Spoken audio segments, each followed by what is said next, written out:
Ok, listo.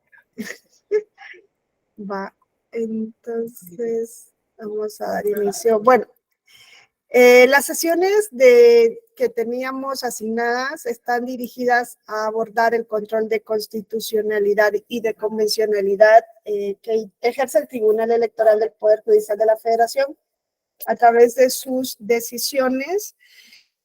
Y bueno, es un tema sumamente llamativo, ¿no? Quizá para México menos, porque pues aquí ya como que existe esa tendencia de ver que el Tribunal Electoral puede hacer control de constitucionalidad, pero en otros sistemas sí es sumamente llamativo el encontrar un tribunal de la jurisdicción electoral pudiendo inaplicar una norma al caso concreto por ser contraria a la Constitución y hoy día también por ser contraria a tratados internacionales, que es el control de convencionalidad. Ustedes mejor que yo saben que no siempre ha sido así, ¿no? Que no siempre en México ha existido esa posibilidad. Eso quiere decir que pues la materia electoral no siempre así ha podido ser controlada o su constitucionalidad no ha podido ser controlada siempre ante la vía jurisdiccional. Es más, esta es una de las características casi innatas de la justicia constitucional en México.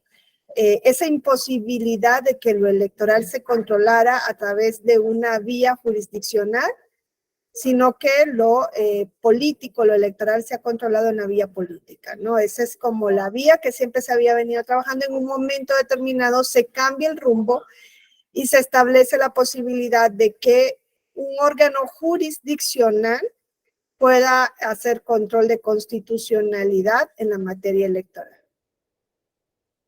Entonces, ¿a qué nos referimos cuando hablamos de control de constitucionalidad? A esa posibilidad, ¿no? Aquí les dejo, ¿no? Algunas fechas que ustedes manejan muchísimo mejor que yo, ¿no? En México siempre lo que existió fue ese proceso de autocalificación, es más, de heterocalificación también por parte de los colegios electorales, que son los que decidían si había nulidad o no en una casilla, ¿no? En casillas. Luego se habló de la posibilidad de nulidad de elección.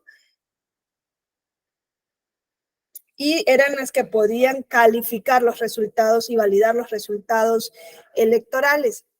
Esto empieza, ¿no?, a introducirse en México principalmente a partir de la Constitución de 1857, cuando se habla, ¿no?, de colegios electorales. El acta constitutiva y de reforma ya había establecido la posibilidad de que los colegios electorales computaran los resultados de la elección de senadores, diputados y presidente de la República, pero es hasta el 57, ya en la Constitución de 1857, donde se habla no solamente del cómputo, sino también de la declaración de validez, de la calificación de las elecciones.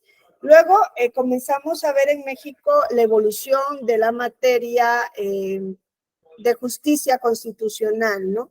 Comenzamos a ver en México la posibilidad de controlar constitucionalmente actos de autoridad.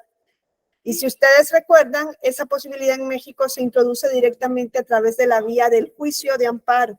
El juicio de amparo había sido en México hasta 1994 la única vía a partir de la cual se podía revisar la constitucionalidad de un acto de autoridad, incluyendo leyes. ¿Se acuerdan cuándo nace el juicio de amparo en México?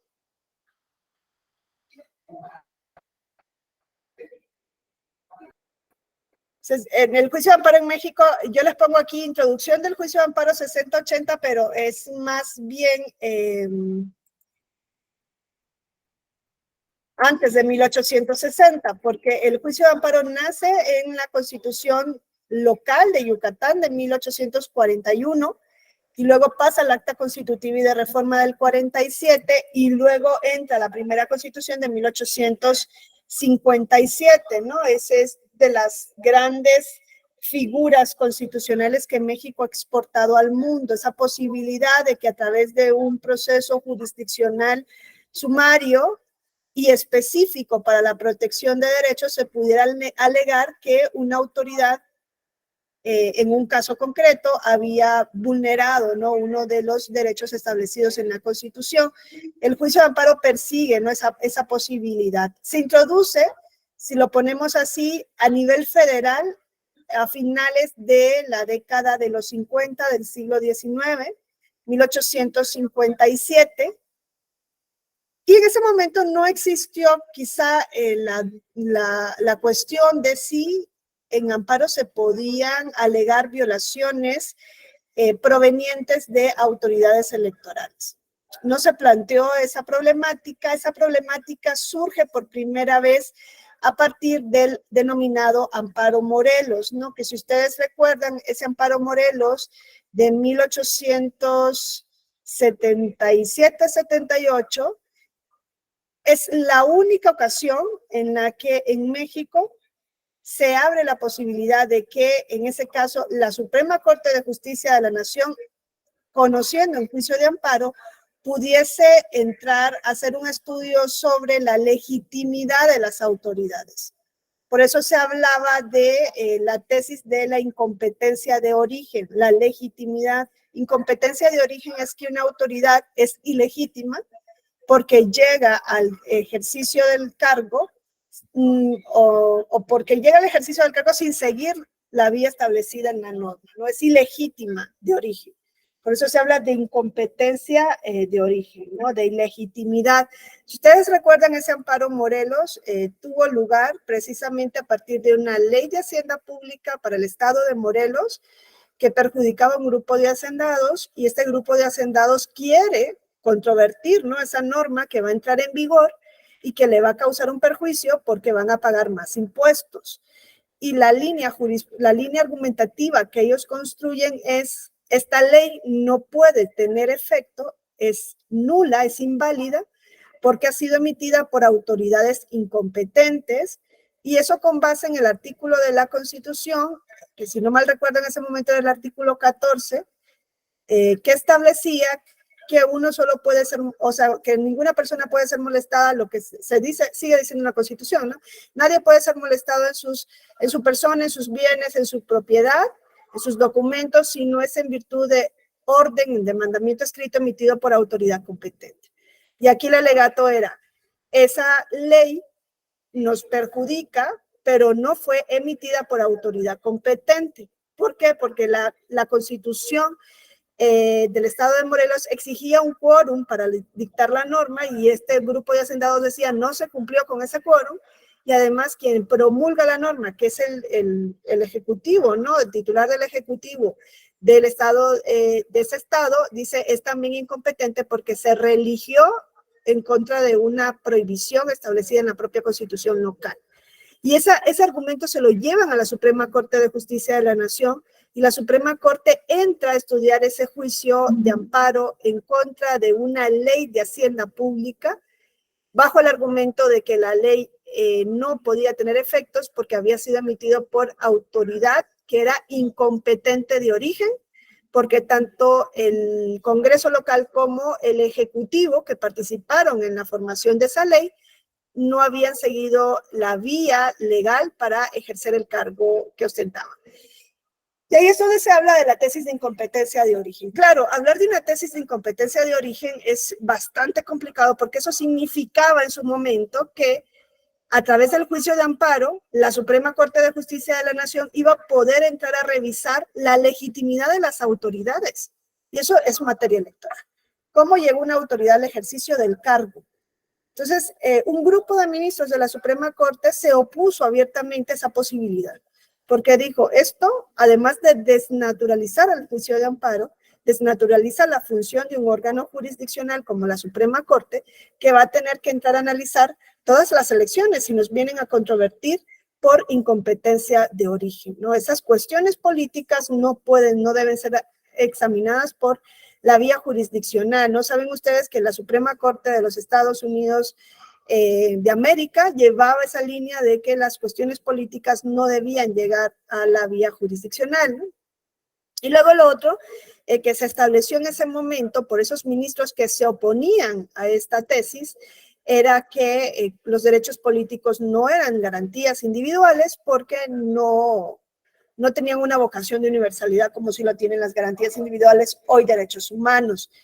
La tesis de incompetencia de origen estuvo vigente poco tiempo, Este amparo Morelos es de 1877, 78, si no mal recuerdo. Es que ahí me falla, no sé si ahorita que les doy la fecha, me viene que sí es de 1874. Pensemos que es de 1874.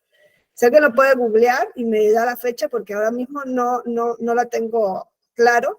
Del amparo Morelos, la tesis de incompetencia de origen, esta que les estoy comentando, la única vez que a través del amparo se habían entrado a estudiar cuestiones relacionadas con la elección de las autoridades, 1874, 1870 y algo, ¿no? Y se revierte esa tesis de incompetencia de origen en 1881, en un amparo que se denominó amparo donde ya era el presidente de la Suprema Corte, Ignacio Vallarta. Él nunca estuvo de acuerdo con la tesis de incompetencia de origen. Saben también que Iglesias y Vallarta tenían una tensión, y Iglesias era el presidente de la Suprema Corte cuando se da la tesis de incompetencia de origen. Cuando llega Vallarta a ser el presidente de la Corte, se revierte esa tesis y se instaura lo que tenemos a día de hoy. El juicio de amparo es incompetente en materia electoral.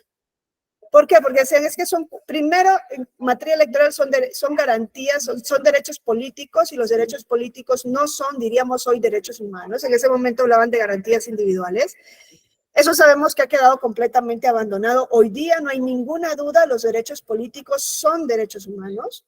Lo que pasa es que son derechos humanos de titularidad restringida, pero eso no significa que se pueden restringir los derechos políticos sin seguir una proporcionalidad o de manera irracional, que es lo que luego el Tribunal Electoral estudia cuando le llega un asunto y le dicen, es que me están limitando mi derecho a ser consejero del INE porque me piden una residencia efectiva de 2 años antes de la convocatoria, y eso es contrario a la Constitución. Ahí hay un límite de los derechos políticos. Es un cargo por designación, es un cargo de derecho político, no electoral, pero sí derecho político. Y ahí el tribunal tiene que entrar a analizar si esa restricción es o no conforme a la Constitución y conforme a la Convención, y para eso, pues debería de entrar a hacer un test de constitucionalidad, un test de proporcionalidad.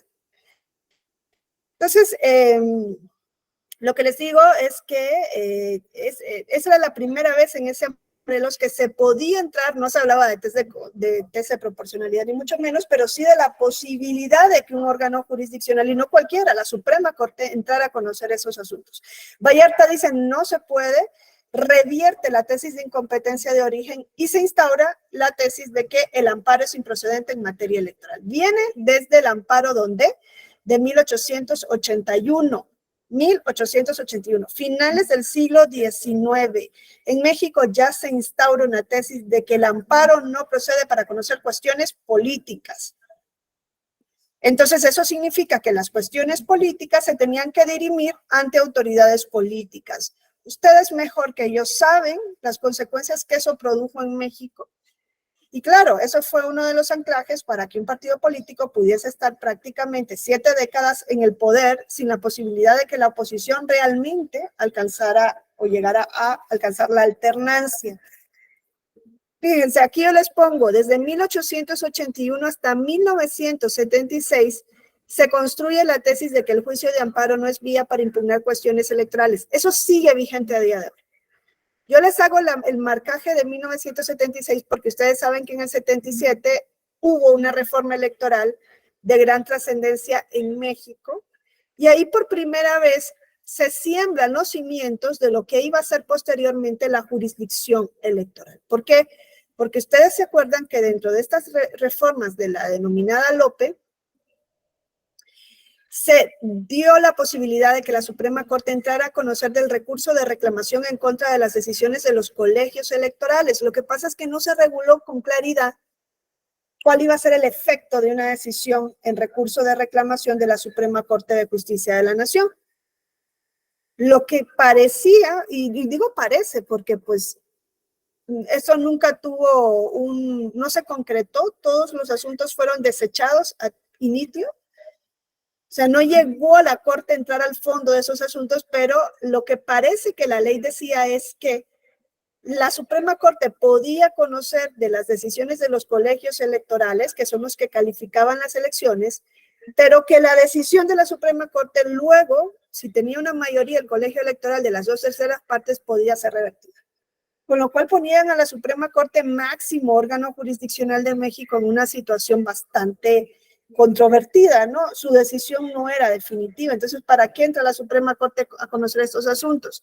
Ya ustedes saben mejor que yo que la Suprema Corte pues no tramitó, como les dije antes, ningún recurso de reclamación, pero aquí se entiende que se sembraron las semillas de lo que iba a ser posteriormente la posibilidad de llevar cuestiones electorales ante un órgano jurisdiccional. Aquí por lo menos se abría esa posibilidad de que un órgano jurisdiccional entrara a conocer cuestiones electorales. Ya ven que esto estuvo vigente desde el 77, desde el 86, no tuvo efecto práctico, solamente quizá dejar ahí marcada la idea, y a partir de 1987 empezamos a encontrar esa evolución, ¿no?, de tribunales especializados en materia electoral, comenzando por el TRICOEL, un órgano contencioso electoral muy particular, ¿no?, adscrito a la Secretaría de Gobernación, y luego TRIFE, y llegamos hasta el 2006 al Tribunal Electoral del Poder Judicial de la Federación. Entonces, en México ha sido pues un camino, del 74, aquí lo tenía, lo del Amparo Morelos, es de 1874, no me equivoqué. Entonces, el camino para la construcción de una jurisdicción electoral en México pues ha sido un camino bastante largo y ha sido un camino sinuoso, no se ha dado de manera directa. Vemos cuando se comienzan a construir los tribunales especializados en materia electoral, todo esto es paulatino.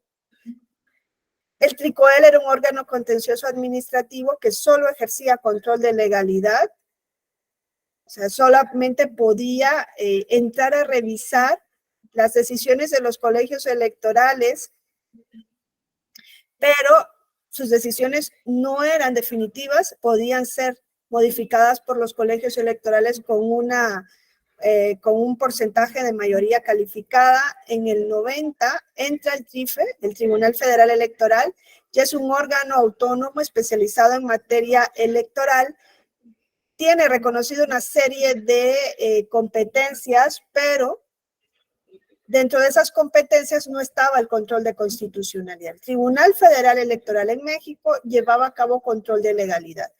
Y si ustedes recuerdan, entre 1990, que se instaura el TRIFE, hasta 1993, estaban todavía los colegios electorales realizando la autocalificación de sus propias elecciones.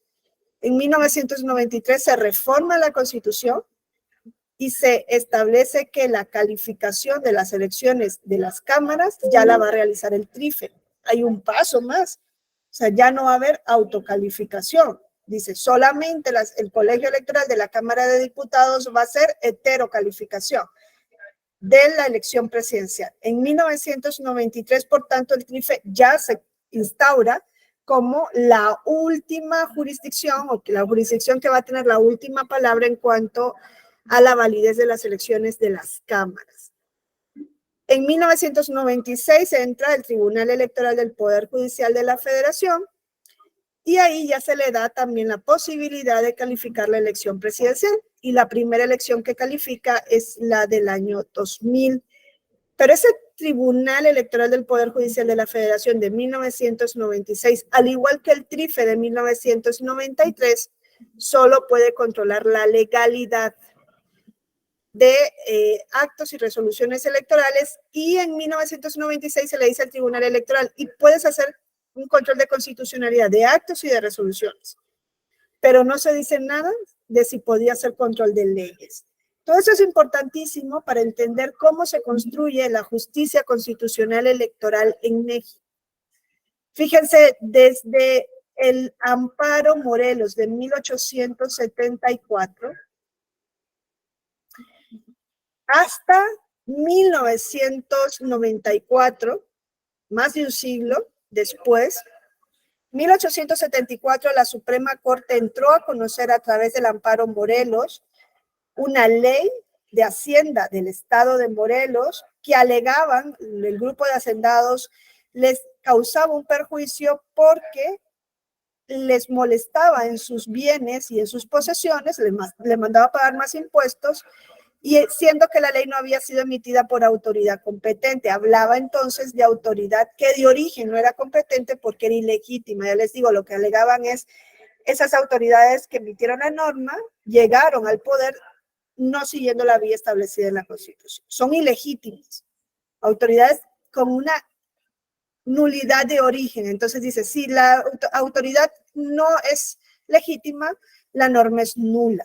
Les digo que Vallarta nunca estuvo de acuerdo y revierte la tesis de incompetencia de origen en el amparo donde de 1881. Entonces, desde 1874 hasta 1996, 1874 hasta 1996 en México,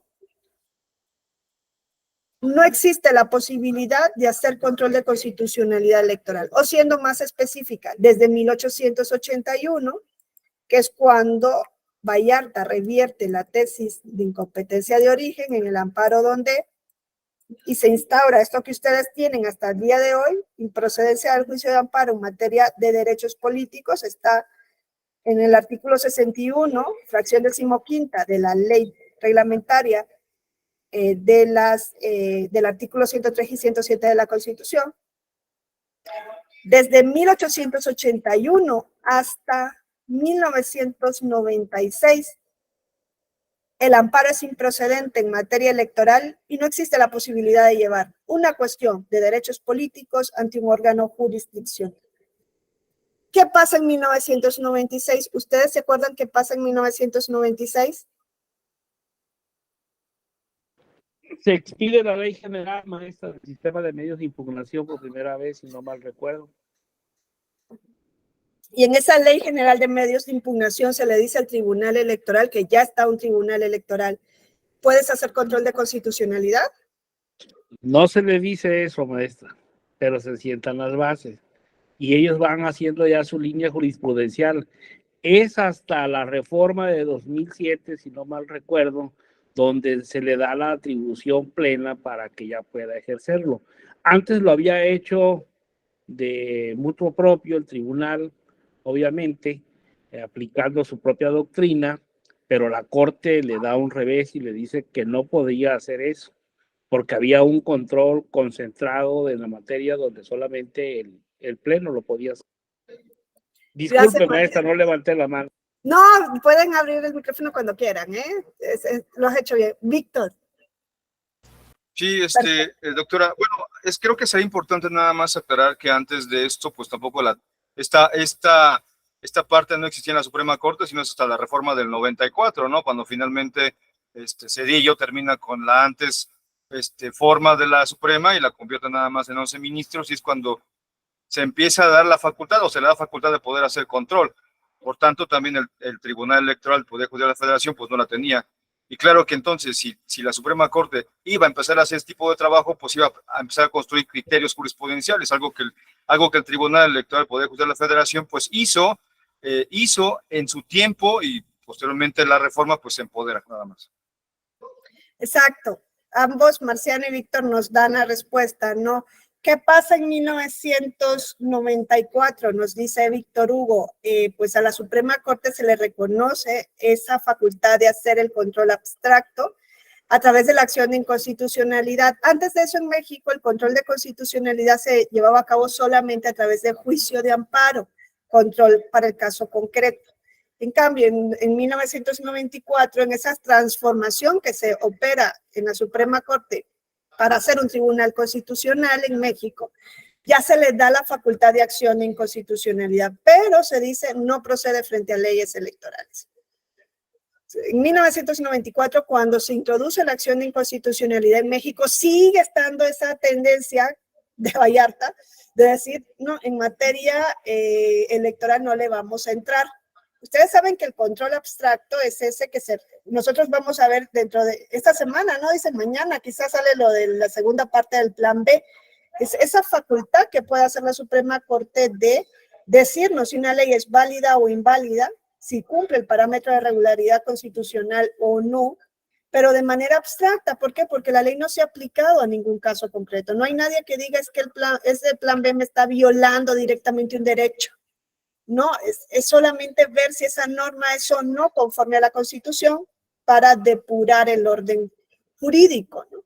Esa facultad la Corte la empieza a tener en 1994, cuando se introduce en México la acción de inconstitucionalidad, pero se dice no en materia electoral.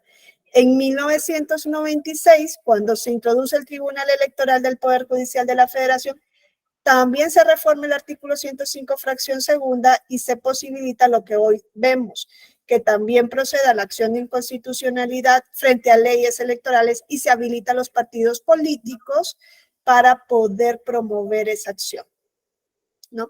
También la podría promover, por ejemplo, la CNDH si considera que esa norma es contraria a los derechos humanos, o la podría promover el Ejecutivo Federal, se me ocurre, ¿no? O las minorías de las cámaras, pero claro, los partidos políticos solamente pueden ejercer acción de inconstitucionalidad frente a leyes electorales. Pero no significa que no hayan otros que puedan promover la acción de inconstitucionalidad, ¿no? Nosotros hemos visto acciones de inconstitucionalidad promovidas también por minorías parlamentarias, eso se podría hacer. Entonces, ahí lo que a mí me interesa destacarles es, vean, ¿no? Desde 1881, cuando Ignacio Vallarta revierte la tesis de incompetencia de origen, hasta 1996, más de un siglo después, se abre nuevamente esa posibilidad que parece que se intentó en 1977 con el recurso de reclamación ante la Suprema Corte, que no tuvo ningún efecto, pero se vuelve a abrir la posibilidad de que un órgano jurisdiccional se pronuncie sobre la constitucionalidad de un acto de autoridad, en este caso de una ley, en materia política, en materia electoral. Fue una cuestión trascendente. Ahora, el Tribunal Electoral comienza también a tener existencia en 1996, y como dice Marciano, cuando el tribunal se encuentra que solamente puede hacer control de actos y de resoluciones, el mismo tribunal decide en un momento, pues como no me lo prohíbe la Constitución, yo también voy a controlar las leyes. Porque ustedes han visto que muchas veces una resolución es inconstitucional porque se fundamenta en una ley inconstitucional. Entonces el tribunal dijo, a ver, yo me voy a ir al origen de la inconstitucionalidad.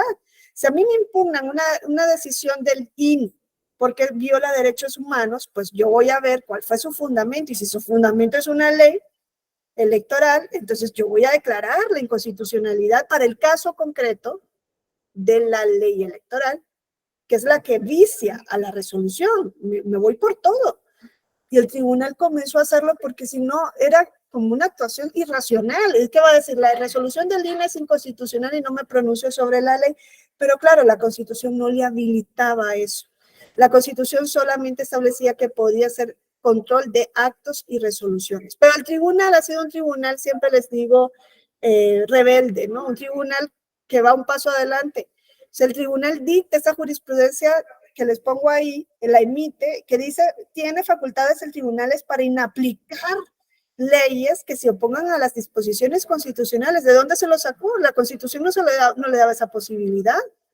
Y claro, lo que dice Marciano, viene la Suprema Corte en el año 2002 en dos contradicciones de tesis que resuelve la Suprema Corte. Viene y le dice al Tribunal Electoral, oye, no sigas haciendo ese control de leyes porque la única que lo puede hacer es más. Parece que la Constitución se quedó ahí. Si ustedes van al 105, fracción segunda, dice, esta es la única vía para controlar la constitucionalidad de leyes electorales. No es hoy día la única vía. La acción de inconstitucionalidad, pero bueno, la Corte le dice, es el año 2002, en el 96 la acción de inconstitucionalidad que se introduce en el 94, en el 96 ya se extiende para poder hacer control abstracto de leyes electorales. Soy la única que puede hacer control de leyes electorales, deja de seguir haciendo control, porque si lo haces vas a infringir a la Constitución. Se le hizo un parado, ese fue como el primer parado de balón que le hacen al Tribunal Electoral. Yo entiendo que el segundo se lo quisieron hacer ahorita con la pretendida reforma electoral, en donde le dijeron al tribunal, ya no vas a hacer una interpretación principialista o como le quieras llamar, interpretación simplemente gramatical, ¿no? Ese era el segundo parado de balón que le quisieron pasar ahorita. No sé cuál será el tercero y si el tercero va a tener o no efecto. Pero claro, aquí la Corte le dice al tribunal, no me sigas haciendo control de leyes. Tú puedes controlar actos y resoluciones, pero no leyes electorales, porque la única que puede controlar leyes soy yo a través de acción inconstitucional. ¿Qué hizo el tribunal ante esto? El tribunal electoral ante esto, no crean que se quedó con las manos cruzadas, comenzó a aplicar directamente tratados internacionales. Y si ustedes revisan, hay sentencias del año 2007, donde el tribunal electoral ya se pronuncia sobre el voto de las personas que están sujetas a proceso, por ejemplo, diciendo que una persona sujeta a proceso tiene el derecho a votar, no solo activo, sino también pasivo. Tiene el derecho a votar y a presentarse como candidato una persona sujeta a proceso porque está bajo el amparo de la presunción de inocencia. O sea, desde el año 2007, el Tribunal Electoral aplicó directamente el Pacto Internacional de los Derechos Civiles y Políticos, el artículo 25, donde dice que no pueden haber restricciones ilegítimas a los derechos políticos, y aplicó la interpretación del Comité de Derechos Humanos, ese artículo 25, que había establecido que una persona sujeta a proceso tiene sus derechos intactos porque está bajo la presunción de inocencia, bajo el paraguas de la presunción de inocencia. Y para casos que le habían llegado al Tribunal Electoral en ese momento, el tribunal dijo, sí, hay una restricción en el artículo 38 de la Constitución para las personas sujetas a proceso, pero no es una restricción absoluta, sino que hay que leerla conforme al 133. O sea, aquí la ley suprema no solamente es la Constitución, sino que hay tratados internacionales que yo debo hacer valer. Voy a hacer valer el artículo 25 del Pacto Internacional y el reconocimiento en los distintos pactos de la presunción de inocencia, y voy a permitir que una persona sujeta a proceso vote o que una persona sujeta a proceso sea candidato. ¿Cuál era el quid del asunto? Si está en libertad condicional. Porque si está en prisión preventiva, dijo el tribunal, tienen el derecho, pero hay una imposibilidad material de llevar el voto. Y ese fue el gran avance que se hizo con la sentencia del voto en prisión, cuando dijo el tribunal, INE lleva el voto a la prisión preventiva, es en el 2019, ¿no? Pero ya en 2007, ya había aplicado directamente un tratado internacional. También está el caso de Hanron, que es con el que quizá empieza a hacer esa aplicación directa. No le habla de control de convencionalidad porque pues, el término no había cuajado todavía, pero eso es un control de convencionalidad. O sea, cuando el tribunal le dice no puedes hacer control de constitucionalidad, dijo, pues yo aplico directamente tratados internacionales. Y ya en el año 2007, como nos decía también Marciano, ya dice, es la tercera etapa. En esa tercera etapa es cuando al tribunal ya la Constitución le dice lo que está diciendo hoy día, y es lo que querían quitar también.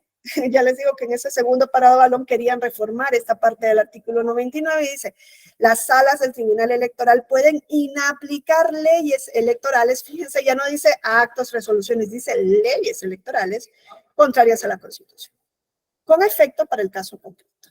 Eso es lo que tenemos a día de hoy. Como ven, para llegar a 2007 se tuvo que seguir un camino de siglos. O sea, incluso cuando se instaura un tribunal electoral ya autónomo, ¿no? En el año 90, en 1990, desde 1990 hasta el 2007 hay 17 años. O sea, es un camino largo que se ha venido trabajando para reconocerle al Tribunal Electoral esta facultad de hacer control de constitucionalidad, que es importantísima y ha tenido un impacto enorme en el mapa político de México. Si nosotros vemos, el mapa político del país ha cambiado gracias al impacto de las resoluciones que el Tribunal Electoral ha emitido como un tribunal constitucional en la materia electoral. Yo siempre les digo, es un tribunal constitucional en la materia electoral. ¿Por qué? Porque el artículo 99, párrafo 6, así lo establece. Alguna vez a mí me preguntaban, el profesor Díaz Reborio me decía, oye, Wendy, ¿y quién es el Tribunal Constitucional de México? ¿No tienen esa claridad? Ya ven, en España, el Tribunal Constitucional es un órgano que no forma parte del Poder Judicial. Está claramente identificado, sus funciones son clarísimas, es el único que puede hacer control de constitucionalidad en España y de leyes, ¿no? Es el único que puede hacer ese control de constitucionalidad, el Tribunal Constitucional de leyes y de actos y resoluciones. tiene concentrada la materia. No hay posibilidad en España que un juez civil inaplique una ley en el caso concreto por ser contraria a la Constitución o a la Convención Europea. No existe esa posibilidad en España, jamás ni nunca. Si un juez considera que una ley que va a aplicar para resolver el caso concreto es contraria a la Constitución, paraliza el proceso y le pregunta al Tribunal Constitucional. Tribunal Constitucional, esta ley es o no conforme a la Constitución, la puedo aplicar o no. Y hasta que el tribunal le resuelva, ese juez puede seguir con el proceso. Y si cree que es contraria a las normas de la Unión Europea, tiene que elevar una cuestión al Tribunal de Justicia de la Unión Europea. Entonces, en España no existe esa posibilidad. No entienden, o sea, no logran ver la dimensión de lo que pasa en México. Y me dicen, a ver, ¿ahí quién es el Tribunal Constitucional? Entonces, a mí me pareció que la respuesta más acertada era decirle, a ver, en materia, si quieres compararla con el Tribunal Constitucional Español, es la Suprema Corte de Justicia de la Nación en todas las materias. ¿Por qué? Porque es la única que puede expulsar una norma del ordenamiento jurídico. Es la única. En control abstracto, igual que el Tribunal Constitucional de España, que hace control abstracto. No le tienes que ir a decir me agravia, me vulnera, no es. Lo que le lleva son alegatos de inconstitucionalidad de la norma, y si el tribunal entiende que hay inconstitucionalidad, expulsa la norma. La norma desaparece. Ya puede ser con efectos ex nunc o ex tunc. Generalmente son hacia el futuro, ¿no? Hacia el pasado sabemos que es más restringido. Si me lo pones desde esa tesitura, el Tribunal Constitucional en México es la Suprema Corte de Justicia de la Nación, con sus particularidades. Porque el Tribunal Constitucional de España no pertenece al Poder Judicial de la Federación. Imagínense ustedes con un Tribunal Constitucional que no pertenezca al Poder Judicial de la Federación, pero que pueda revisar las decisiones de la Suprema Corte, que es lo que pasa en España. Pero claro, aquí la cuestión se tuerce si vemos que el Tribunal Electoral también puede hacer control de constitucionalidad, diferente al de la Suprema Corte en materia electoral, y diferente al de la Suprema Corte. ¿Por qué? Porque el tribunal en principio no puede expulsar una norma del ordenamiento jurídico. Aquí dice, la puede inaplicar para el caso concreto. En principio, aunque en la práctica, siempre les digo, el tribunal ha expulsado normas de ordenamiento jurídico. Es más, en la práctica el tribunal ha dejado sin efecto normas constitucionales, el tribunal electoral. Y claro, ahí el profesor Díaz Regorio dijo, bueno, me vuelve a crecer el pelo, porque dice, yo ya no entendí nada. Es complicado, claro, el sistema mexicano es híbrido, es complicado, es difícil de entender. Y imagínense irle a contar a alguien de España que hoy un tribunal electoral, un tribunal permanente, o sea, en España quien califica las elecciones son juntas electorales. Ustedes ahora pueden verlo, el 23 de julio van a haber elecciones generales en España. Van a elegir a sus diputados y a sus senadores. Y luego de la Cámara de Diputados surgirá el gobierno. Síganlo, porque es sumamente llamativo, ¿no? Cómo funciona el sistema parlamentario. ¿Y quién va controlando todo eso? Juntas electorales. Y esas juntas electorales solo funcionan cuando hay elecciones. La única que se mantiene más o menos permanente es la Junta Electoral Central, que no es un órgano jurisdiccional. Entonces, es complicado, ¿no? Entender cómo funciona el sistema mexicano. ¿Por qué? Porque entonces parece que aquí hay dos tribunales constitucionales. Uno, que tiene una potestad general y que puede expulsar normas del ordenamiento jurídico, y otro que tiene una potestad específica para la materia electoral y que lo que hace es inaplicar leyes para el caso concreto. En principio, eso es lo que mandata la Constitución. Ahora, ¿por qué vías nosotros pensamos o cuál creemos cuando hablamos de control de constitucionalidad? ¿A ustedes qué técnica se les viene a la mente en materia electoral? ¿Cómo ejerce ese control de constitucionalidad el Tribunal Electoral? Ya vamos a dejar de lado a la Suprema Corte. Es más, yo les digo, si nosotros queremos ver los efectos del control de constitucionalidad en materia electoral, ¿cómo difieren cuando lo hace la Suprema Corte y cuando lo hace el Tribunal Electoral? Hay un caso específico que nos da así, para ver las dos caras del control, el modo honesto de vivir. Si ustedes quieren ver los efectos de un control de constitucionalidad para el caso concreto, vean la interpretación que hizo el tribunal para casos concretos del modo honesto de vivir y la interpretación que hace la Suprema Corte en un control abstracto del modo honesto de vivir. Vamos a ver cómo las consecuencias son distintas. O sea, el Tribunal Electoral dijo, si hay una posibilidad de darle un contenido objetivo al requisito del modo honesto de vivir, que es un requisito de ciudadanía y por tanto de elegibilidad, porque si yo no soy ciudadana, no soy elegible. Si la Constitución dice, para ser ciudadano se requiere tal, y tener un modo honesto de vivir, ergo significa que si yo no tengo un modo honesto de vivir, no soy ciudadano y no soy elegible. Lo que pasa es que no soy ciudadano durante un tiempo determinado, ¿no? Es lo que decía el tribunal. Y si ustedes ven en la concreción que hace el Tribunal Electoral en varias de sus sentencias y ese argumento no le sale de la manga al tribunal, se lo llevan los litigantes en un inicio, ¿no?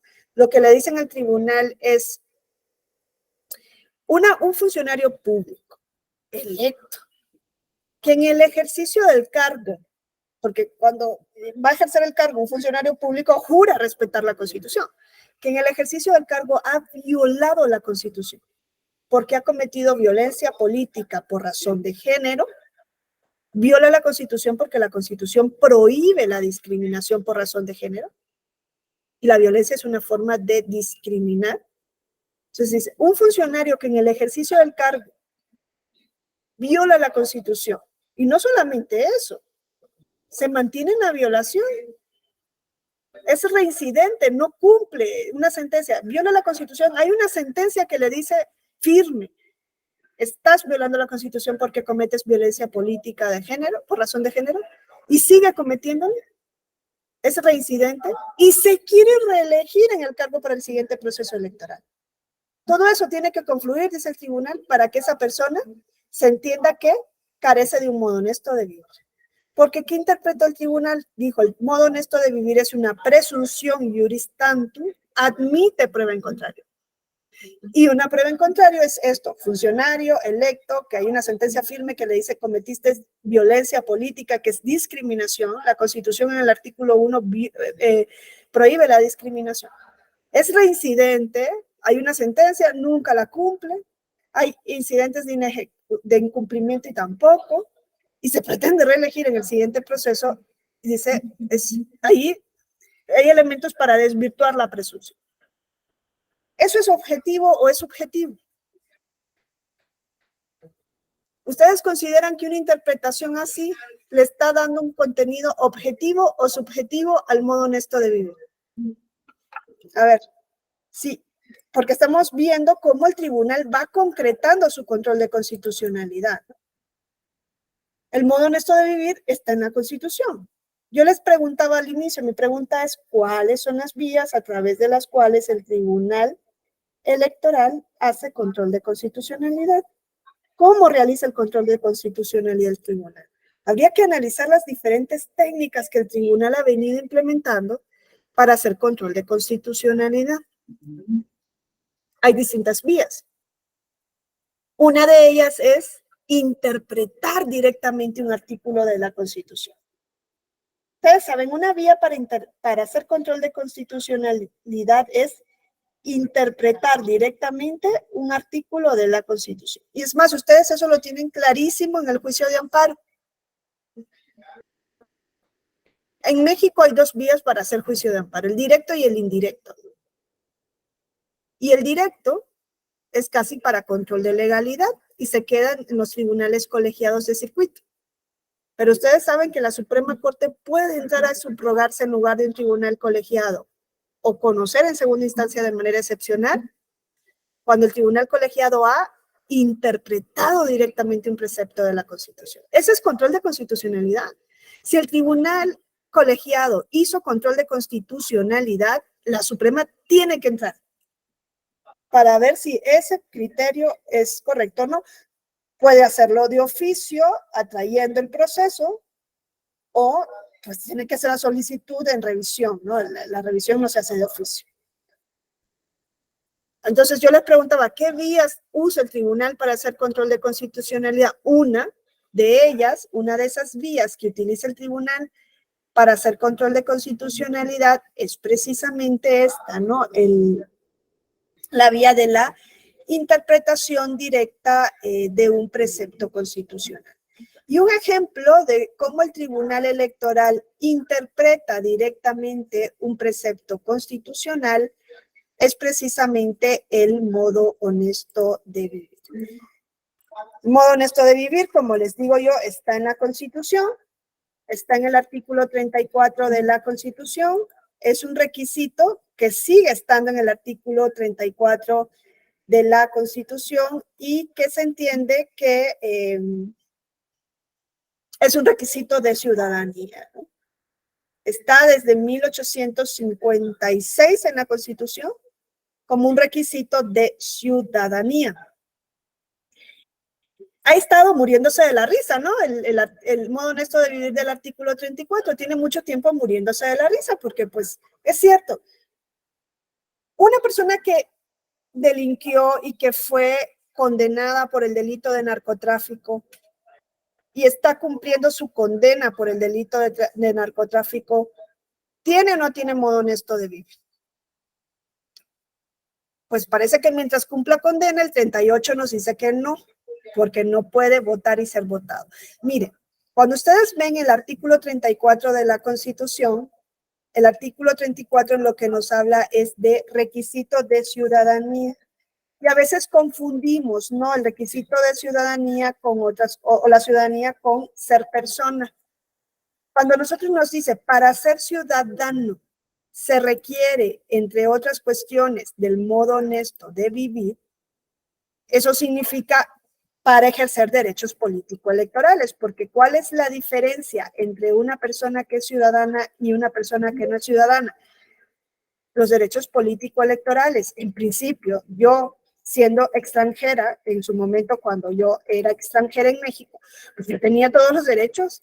Hombre, el derecho de libre circulación no era restringido, estaba sujeto a una regulación, porque para entrar al país yo necesitaba demostrar que venía aquí con una residencia, o con un visado, con algo, no me dejaban entrar libremente.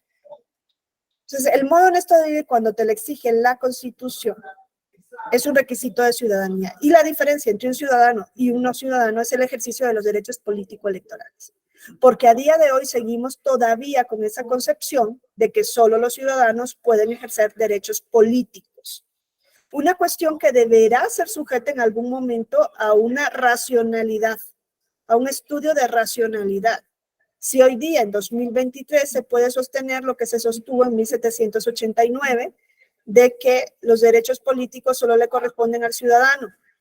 Cuando estamos en un mundo globalizado, cuando hay centenares de millones, de miles de millones de personas migrando, y claro, le dices a una persona, oye, tú tienes 20 años viviendo en México, cumples las normas, pagas impuestos, adquiriste una propiedad en este país, estás sumamente integrado, pero no puedes votar por quién va a ser el alcalde de tu delegación.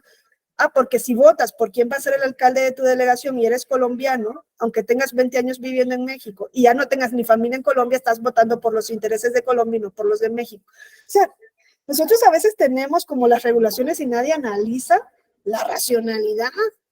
¿Es racional decir algo así? Pues en México eso tiene una razón histórica, ¿no? Producto de la situación mexicana, las invasiones que vivió. En otros países no tienen esa complicación. En España, por ejemplo, para ser presidente de gobierno no se exige ser español de nacimiento. Un español naturalizado podría ser presidente del país. Es más, en Francia, uno de sus primeros ministros era una persona que nació en España y se naturalizó francesa. Y nadie tiene idea de, va a venir a este naturalizado a hacer. Hay que analizar la racionalidad. Pero bueno, lo que diferencia a un ciudadano de un no ciudadano son los derechos políticos. Cuando la Constitución exige un modo honesto de vivir, es para ejercer derechos político-electorales. ¿Qué significa tener un modo honesto de vivir? Es algo complicado de resolver. El modo honesto de vivir, ¿de dónde viene? Ustedes saben que durante quinta, sexta, séptima época, la Suprema Corte dijo el modo honesto de vivir está unido con lo moral.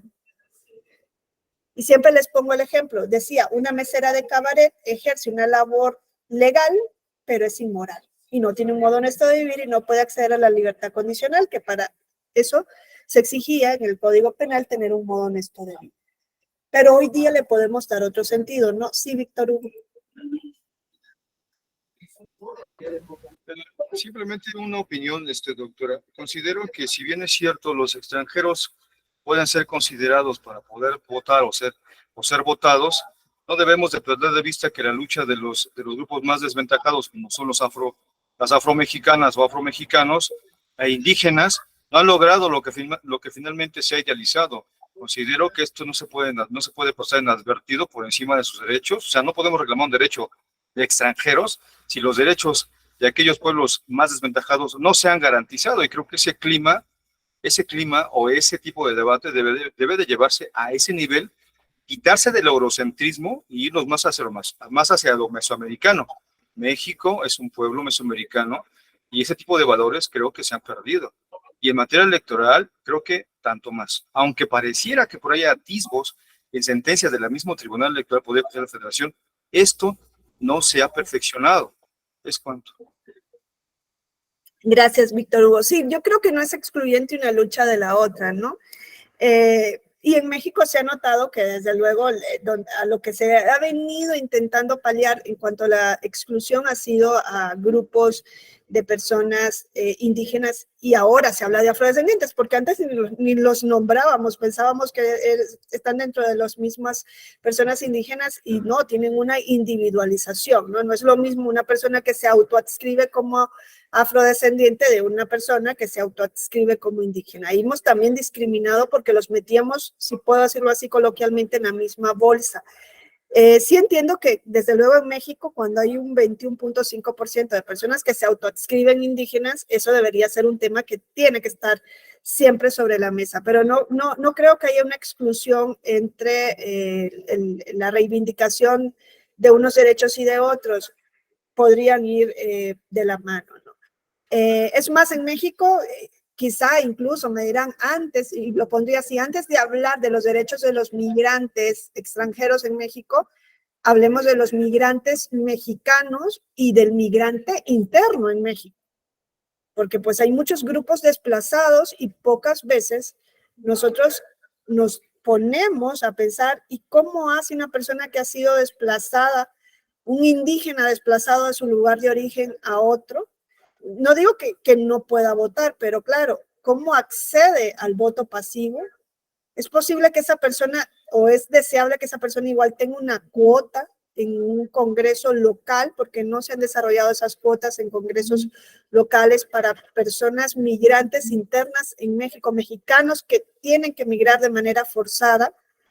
Y por ahí creo que Alfonso Royce, consejero de Lople, traía una tesis en ese sentido, ¿no? Interesante de también poner el énfasis en los pueblos y comunidades indígenas desplazados, si tienen que acceder en los congresos locales también a una cuota para potenciar su voto pasivo. Hay muchísima tarea, como dice Víctor Hugo, no está cerrada para nada el tema de la inclusión, es un trabajo bastante complicado, no es imposible, pero venimos de siglos de exclusión, no lo vamos a cambiar con 3 sentencias.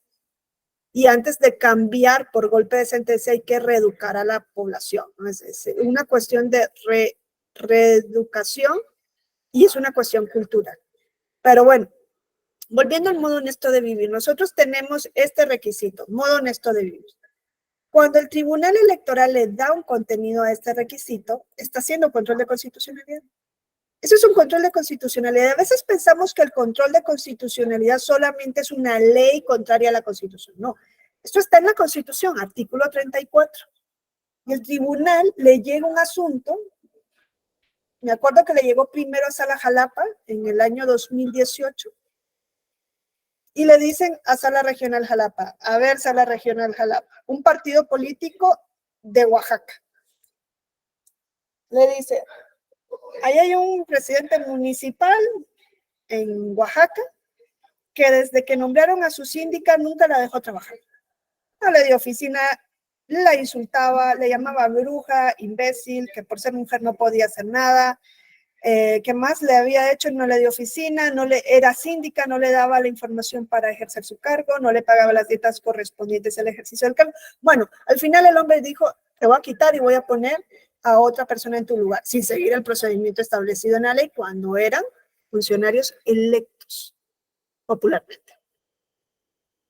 Muy a sus anchas, el hombre seguía haciendo eso, ya se iba a terminar el periodo, porque era diciembre de 2017 y en julio eran las elecciones para el siguiente integración del ayuntamiento. No la dejó trabajar nunca. En diciembre esta mujer va, se ve que la asesora, uno ni sabe las vías, hay comunidades en las cuales ni se saben las vías, esa es una comunidad indígena, y va y dice ante el Tribunal Local de Oaxaca, oye, me está pasando todo esto, y le dice el Tribunal de Oaxaca, es violencia política por razón de género.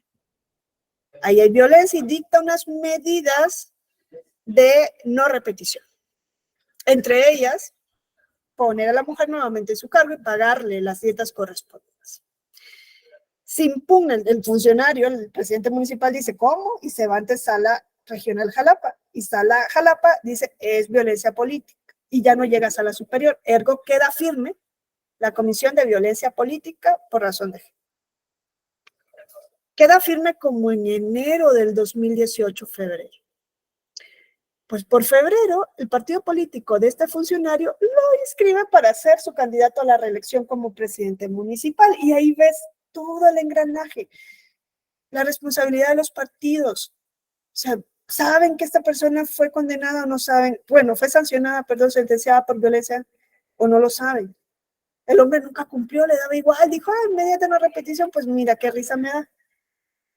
Cuando ven que el OPLE lo inscribe, un partido político va ante el tribunal local y le dice, oye, tribunal local, tú en diciembre del año pasado dictaste una sentencia que es firme, donde dijiste que este hombre cometió violencia política, dictaste medida de no repetición y nunca las cumplió. Y ahora, como premio, su partido lo va a reelegir una persona que comete violencia política, que reincide en el cargo, revictimiza a la mujer. Se quiere reelegir para seguir cometiendo violencia política, carece de modo honesto de vivir. Ese argumento se lo lleva el partido político al tribunal local. Y el tribunal local dice, sí es cierto, yo en diciembre dicté una sentencia, dije todo eso, el funcionario no cumplió, pero es solamente una sentencia. Una sola sentencia no es suficiente para desvirtuar el modo honesto de vivir. Y ahí vemos cómo hace falta unos cursitos de control de constitucionalidad, ¿no? Te dices, no es suficiente la reincidencia, no es suficiente que esta persona nunca haya cumplido, es más, en ese caso siempre me llamó la atención porque días antes de dictar esa sentencia, el tribunal local había ido ante el Congreso de Oaxaca a pedir que a esta persona le revocaran el mandato. Eso es posible en Oaxaca por su constitución, por no cumplir con su sentencia, por desacato. Entonces, querían quitar al funcionario del cargo por desacato, pero decían luz verde que se reelijan. Rarísimo, ¿no? Es la incoherencia de los tribunales. Sí, Erika.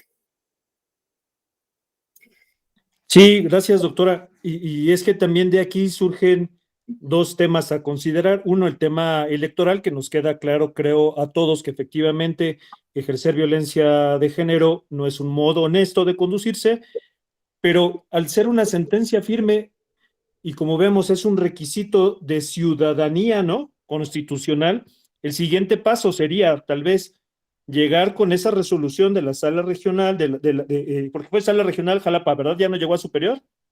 Sí, esta segunda sí llega a sala superior. Bueno, en esa resolución del modo honesto de vivir, es factible presentarla con, vamos, ¿quién nos declara ciudadanos, no? O sea, la cuestión es, ¿quién nos declara ciudadanos? Y esta sentencia con los efectos que tiene de que está declarado que no es un modo honesto de vivir, entonces tendría que proceder la pérdida de la ciudadanía.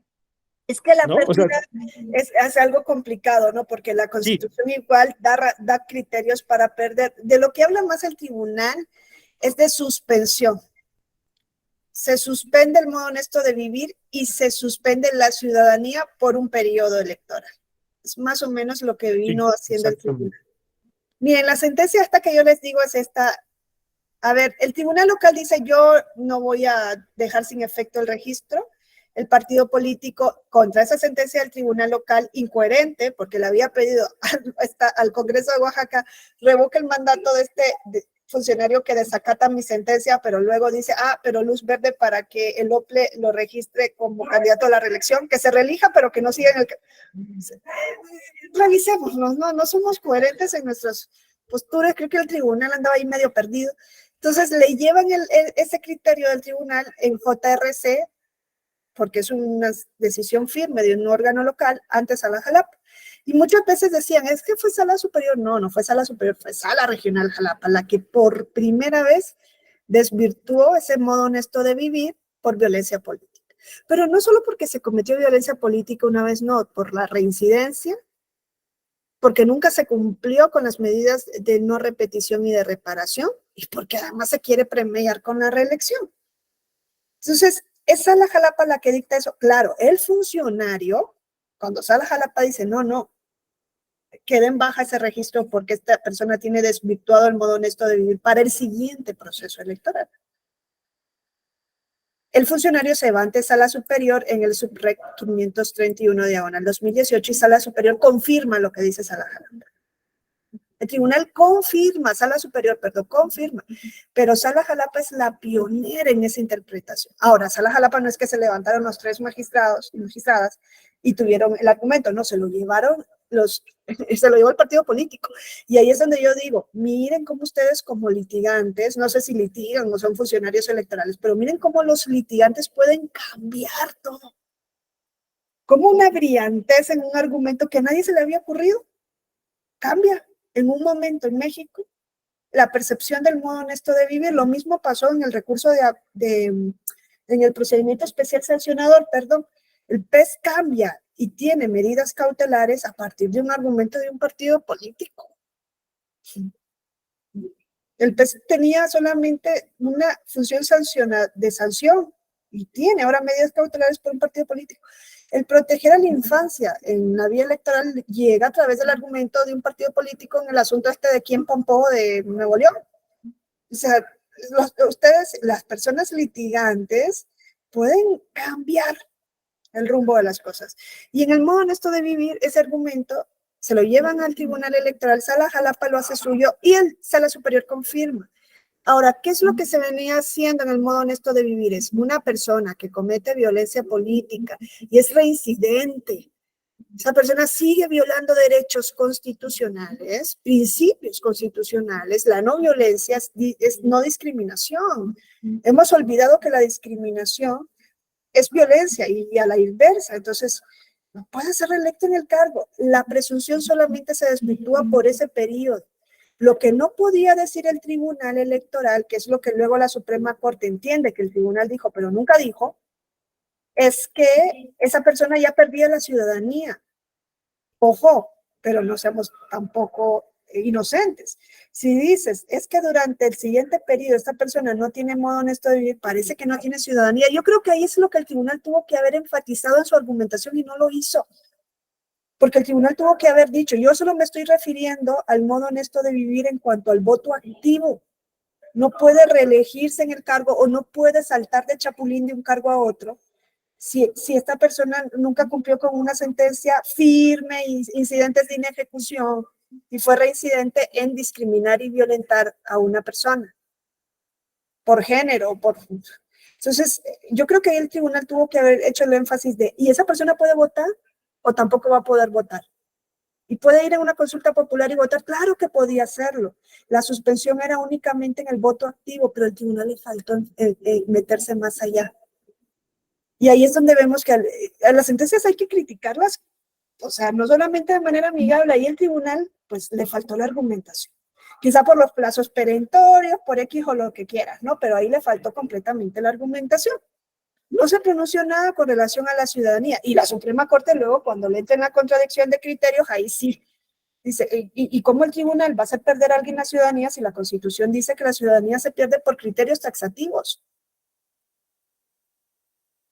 Es más, un mexicano ciudadano de origen podría perder la ciudadanía.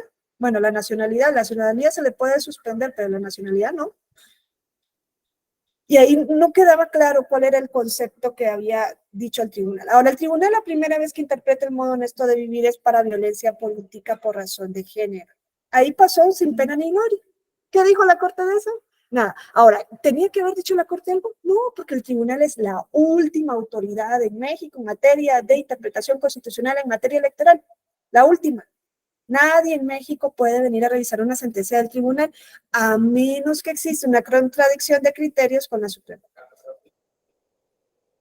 ¿Dónde podía haber ido este funcionario que creyese que esto era contrario, que eso se vulneraba sus derechos? A la Corte Interamericana. Y les digo, probablemente la Corte Interamericana hubiese votado la decisión, hubiese tirado bajo la decisión del tribunal. Y ahora les voy a explicar por qué. Pero yo siempre pensé que si este caso llegaba a la Corte Interamericana iba a batear lo que el tribunal había hecho. Nunca llegó. Pero bueno, ese fue el primer criterio. Violencia política, dijeron, bueno, ahora que dijeron, bueno, hay un registro y el registro es inconstitucional porque el registro de violadores. El registro solamente recoge lo que dicen las sentencias, el registro no es constitutivo, el registro simplemente es para que, como en este caso, los partidos políticos vayan a ver si sus candidatos estaban sentenciados o no por violencia política, tal vez así, y para que nosotros como ciudadanos, y yo quiero preguntarles a ustedes, y sean sinceros, eso es como el examen de conciencia antes de ir a tomar la hostia, ¿no? O antes de confesarse, ya ni sé antes de cuándo se ve la práctica católica que llevo. Antes de confesarse, el examen de conciencia.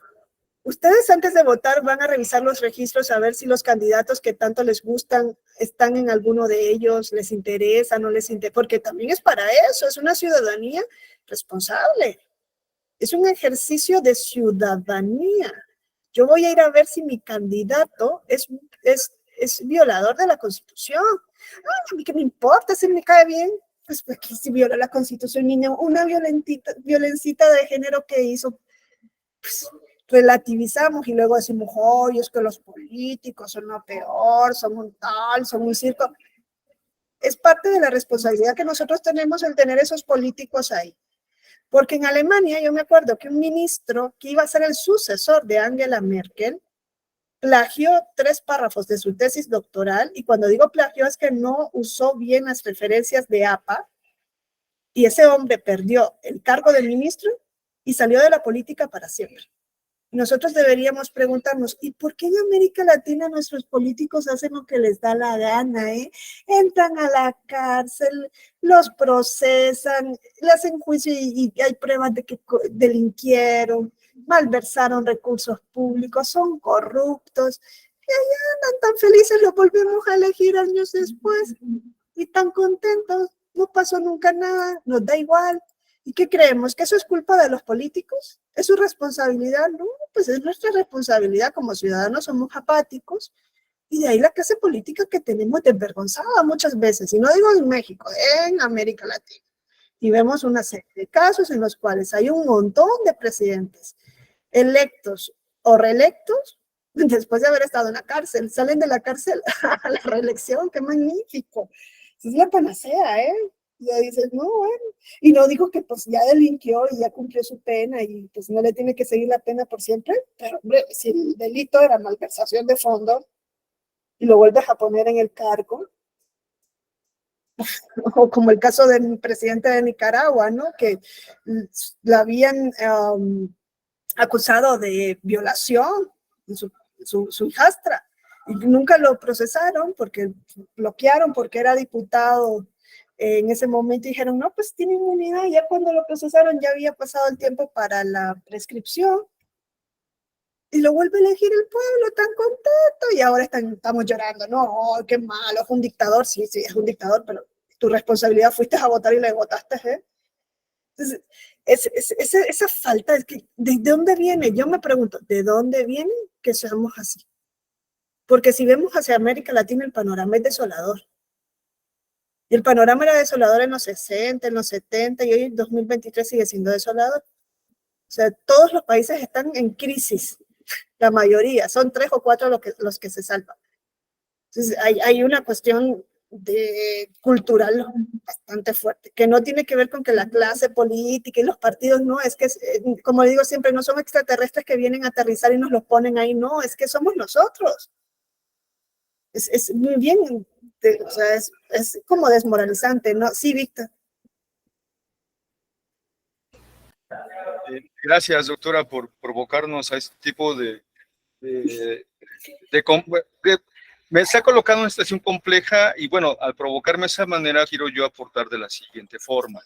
Desafortunadamente en México, el escenario político que tuvimos 60, 70, pues no fue nada agradable. Pues, tuvimos el tema de Tlatelolco, después, meses después, o un mes después, fue también lo que pasó en Corpus Christi, o sea, los estudiantes habían o venían siendo pues agraviados por el propio Estado, la educación no se garantizó como debió haber sido, el acceso a la educación media y superior pues no era la ideal, nunca fue la ideal de hecho,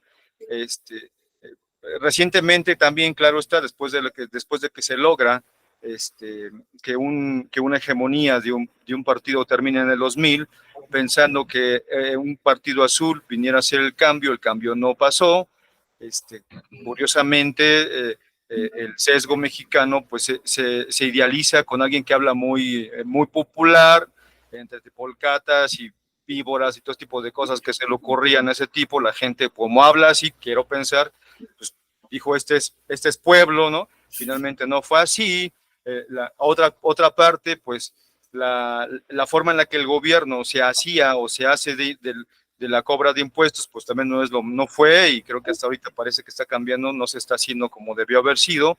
Creo que las políticas han venido cambiando, pero soy enfático. Bueno, y eso porque además ser abogado, actualmente estudio ciencia política y administración urbana, y me doy cuenta que sí, los grupos vulnerabilizados como son los indígenas, soy muy enfático en esto, indígenas y afromexicanos, al no permitírseles desde un momento el STLN, el saber, el voto para ellos como tal, no se les garantizaba, no llegaban las casillas hasta allá, votaban por ellos, votaban muertos, o sea, ese tipo de cosas a México lo laceró. Hoy, claro, pareciera que las cosas están cambiando, pero ahora tenemos que estar luchando en contra de inteligencias artificiales que en lugar de venirnos a ayudar, no nos van a dar para atrás, porque creo que no tenemos la educación digital, pues sí, que necesitaríamos para poder estar avanzando, si no nada más hay hay falsedad de información, fake news, tanto más ahorita la pelea que tenemos entre el Poder Judicial y el Ejecutivo, parece que también el Legislativo, o sea, ese tipo de lluvia de ideas, pues en lugar de poder dar contenido, más sesgos sembrados, y también educación, hemos mamado educación bancaria, donde nada más vamos a que nos metan información que no es la más correcta, y creo que todo eso ahorita sí ya podemos complejizarlo, podemos criticarlo, como este tipo de momentos que usted nos permite, creo que nos abre ese tipo de debate, y además en lo personal pues nos provoca, ¿no?, a cambiar nuestra realidad, y creo que el cambio viene desde abajo, no de la inversa. O sea,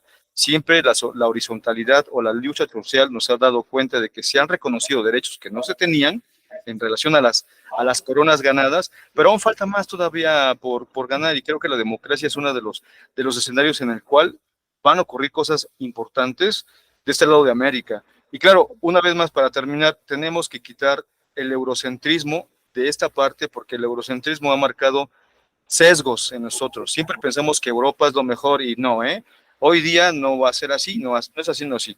¿Será cuánto? Gracias, Víctor Hugo. Sí, no, tenemos, no sé yo qué es lo que no sé cómo describirlo, como cuando se me va la expresión, cuando uno se siente menos, como un sentido de inferioridad. Es cierto, con relación a Europa, pues ya vemos que nosotros importamos los tribunales constitucionales, nos parece súper, que Europa, tribunal constitucional, todos queremos tener tribunal constitucional, ahí como encaje, me da igual, nos metemos en la Suprema Corte como una sala aparte, cuando nuestro sistema nunca fue de ese tipo, siguiendo esa línea, ni responde a nuestra historia a eso. Luego a mí me quería morir cuando veía que en muchos de los países estaban propugnando porque fueran parlamentarios. sistema de gobierno parlamentario, cuando nosotros siempre hemos sido presidencialistas, que nos ha funcionado fatal, pero aquí lo que conocemos es eso. Y el parlamentarismo, es que a los europeos les va súper bien, ven los alemanes cómo funcionan con el... Sí, pero nosotros no tenemos la cultura política de Alemania, ni mucho menos. Imagínense que son los partidos los que van a nombrar el gobierno dentro del parlamento y los partidos le controlan. Bueno, es que volvemos a lo que tenemos hoy. O sea, decimos, ¿por qué no el presidente ¿dónde decía? ¿Por qué el presidente? Bueno, sí, ya ni quiero hablar porque no me van a dejar entrar en la vida. En Nicaragua se le prohíbe la reelección. Cuando la primera ministra a la canciller de Alemania lleva 16 años, porque es otro sistema, no es el mismo. Entonces nosotros queremos siempre compararnos con otros lugares que no tienen nada que ver, en nada con nosotros. Y yo creo que Víctor Hugo pone sobre la mesa una cuestión que también creo que es clave en esto de analizarnos como ciudadanía, ¿no? Y lo viene trabajando José Ramón Narváez y pues me encantaría yo poder, le digo, abre ese proyecto para que sea un proyecto de la eje.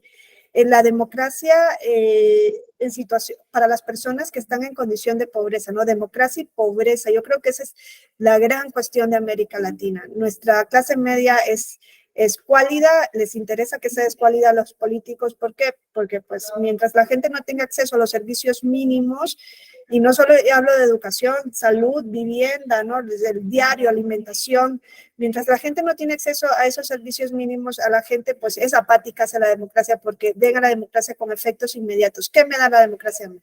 ¿Me da de comer la democracia? No, no me da de comer la democracia. ¿Me da un sistema de salud digno? No me lo da. Entonces me da igual quién esté en el poder. Y claro, me vienen a mí diciendo que me van a dar 500 pesos al mes y creo que ya con eso me solucionan la vida. No, pero eso no es una solución, es pan para hoy, hambre para mañana, porque estructuralmente seguimos igual. Se mantiene esa misma desigualdad estructural. Y eso no es México, eso es América Latina en general. Entonces, ese proyecto que lleva Narváez me parece sumamente destacable, ¿no? Democracia y pobreza. En un país como México, un 49% era en situación de pobreza, la mitad de la población. Yo le decía, José Ramón, nosotros hacemos estos cursos, la labor que se ha venido haciendo, me enorgullece formar parte de esta institución, es un trabajo sumamente edificante, ¿no? Pero ¿a quién estamos hablando? Vamos a la sierra, dice Víctor Hugo, los pueblos y comunidades indígenas. ¿Llegamos a los pueblos y comunidades indígenas? ¿Tenemos ese impacto? ¿Les damos educación cívica o no? Probablemente no lo hacemos. Entonces estamos siempre con una parte de México, y México es otra, es todo, ¿no? México es una totalidad. Entonces, y eso sucede en la mayor parte de nuestros sistemas. Yo creo que hay que trabajarlo también, pero bueno, pues eso es ser muy idealista, no lo sé, pero soslayamos, ¿no? Esas son cuestiones que nos atañen y que hay que seguir trabajando. Ojalá a la clase política le interesara realmente levantar estos temas, ¿no? Ustedes ven en las mediciones cuáles son los países latinoamericanos con mejores niveles democráticos. Costa Rica y Uruguay. Si nosotros nos fijamos, la clase media de esos países es una clase media fuerte. Tiene que ver mucho, en la clase media. España, por ejemplo, ha ido decayendo en cuanto al nivel democrático. No tiene elecciones que darnos. Probablemente el 23 de julio ustedes van a ver un parlamento con una ultraderecha fuertísima. Vox, que anduvieron por aquí hace poco. Un partido sumamente discriminatorio en todas las cuestiones que nos podamos imaginar. Ultraderecha. No nos da lecciones de democracia. Porque democracia no es que existan elecciones únicamente y que haya alternancia. Democracia son derechos humanos. Probablemente España vaya evolucionando. Eso tiene que ver muchísimo con una clase media que ha ido evolucionando también. Entonces, todo esto es un complejo, ¿no? David, perdón. Mercedes, estoy en clase, ahora te llamo. Sí, David. Gracias, doctora. Bien, solamente quería, abonar en este aspecto que nos ha venido planteando, que como bien lo comenta nuestro compañero Víctor Hugo, es un tema retador. Mi perspectiva aquí es en dos puntos, ¿no? O sea, todo derecho fundamental siempre tiene su limitante, ¿no? Ningún derecho, sea fundamental humano o no, es ilimitado. En el caso particular, creo de el tener un modo honesto de vivir, yo lo veo aterrizado a la materia como un requisito de elegibilidad. De tal suerte que si nosotros perdemos este requisito por la comisión de un hecho delictivo, es decir, mediante un proceso jurisdiccional que lleva a la garantía establecida en la Constitución del debido proceso, que supera la presunción de inocencia, bien, pues entonces mi sanción es ser condenado a una pena privativa de libertad y a la pérdida de mis derechos político-electorales. A mí me parece que ahí no hay una cuestión de debate respecto de qué debemos entender o no por modo honesto de vivir. A ver, un juez te condenó a la pérdida de tus derechos políticos electorales por un periodo de 10 años, 20 o los que sean. De tal suerte que si tú cumples con tu condena, me parece que el día 21 tú ya eres un ciudadano con un modo honesto de vivir, recobraste, cumpliste con la condena y el efecto suspensivo de esa sentencia culminó, ¿no? De tal suerte que al día siguiente tú recuperas ese requisito de elegibilidad. Esta cuestión que abordó la Sala Superior o el Tribunal Electoral, que fue resuelto inclusive por la Suprema Corte en esta contradicción de criterios en la que dijo, a ver, de la manera en la que tú pretendas interpretar el modo honesto de vivir, dotarle de contenido, invariablemente vas a incurrir en una cuestión de discriminación, que creo que me parece que si lo vemos fuera de esta regla que la propia Constitución y las normas establecen para poder privarte de ese requisito de elegibilidad, lo que ya expliqué, fuera de eso, a mí me parece que cualquier interpretación que tú pretendas darle a este concepto que establece la propia Constitución es discriminatorio. Así lo dijo la Corte, creo, o entendí. Lo Gracias. mismo pasa en este artículo 34, ¿no? Vemos ahorita el tema de la discusión o el litigio que han emprendido las personas que no se identifican con la Constitución. Dice, son ciudadanos de la República los varones y las mujeres. Recientemente hemos tenido litigios estratégicos respecto de las personas que no se identifican con ninguno de estos dos géneros, ¿no? Y pareciera que ahorita la inclusión en la credencial para votar del género no binario fuera meramente estadístico, pero me parece que no, da para mucho más. Entonces, y concluyo con esta idea, ¿no?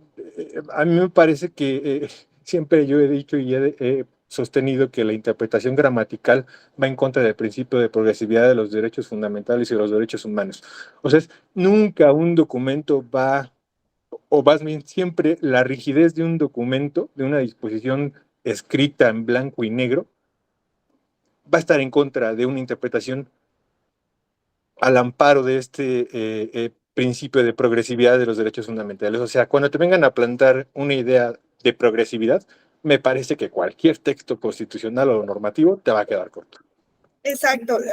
A ver, las normas, y yo concuerdo plenamente con tu criterio, David.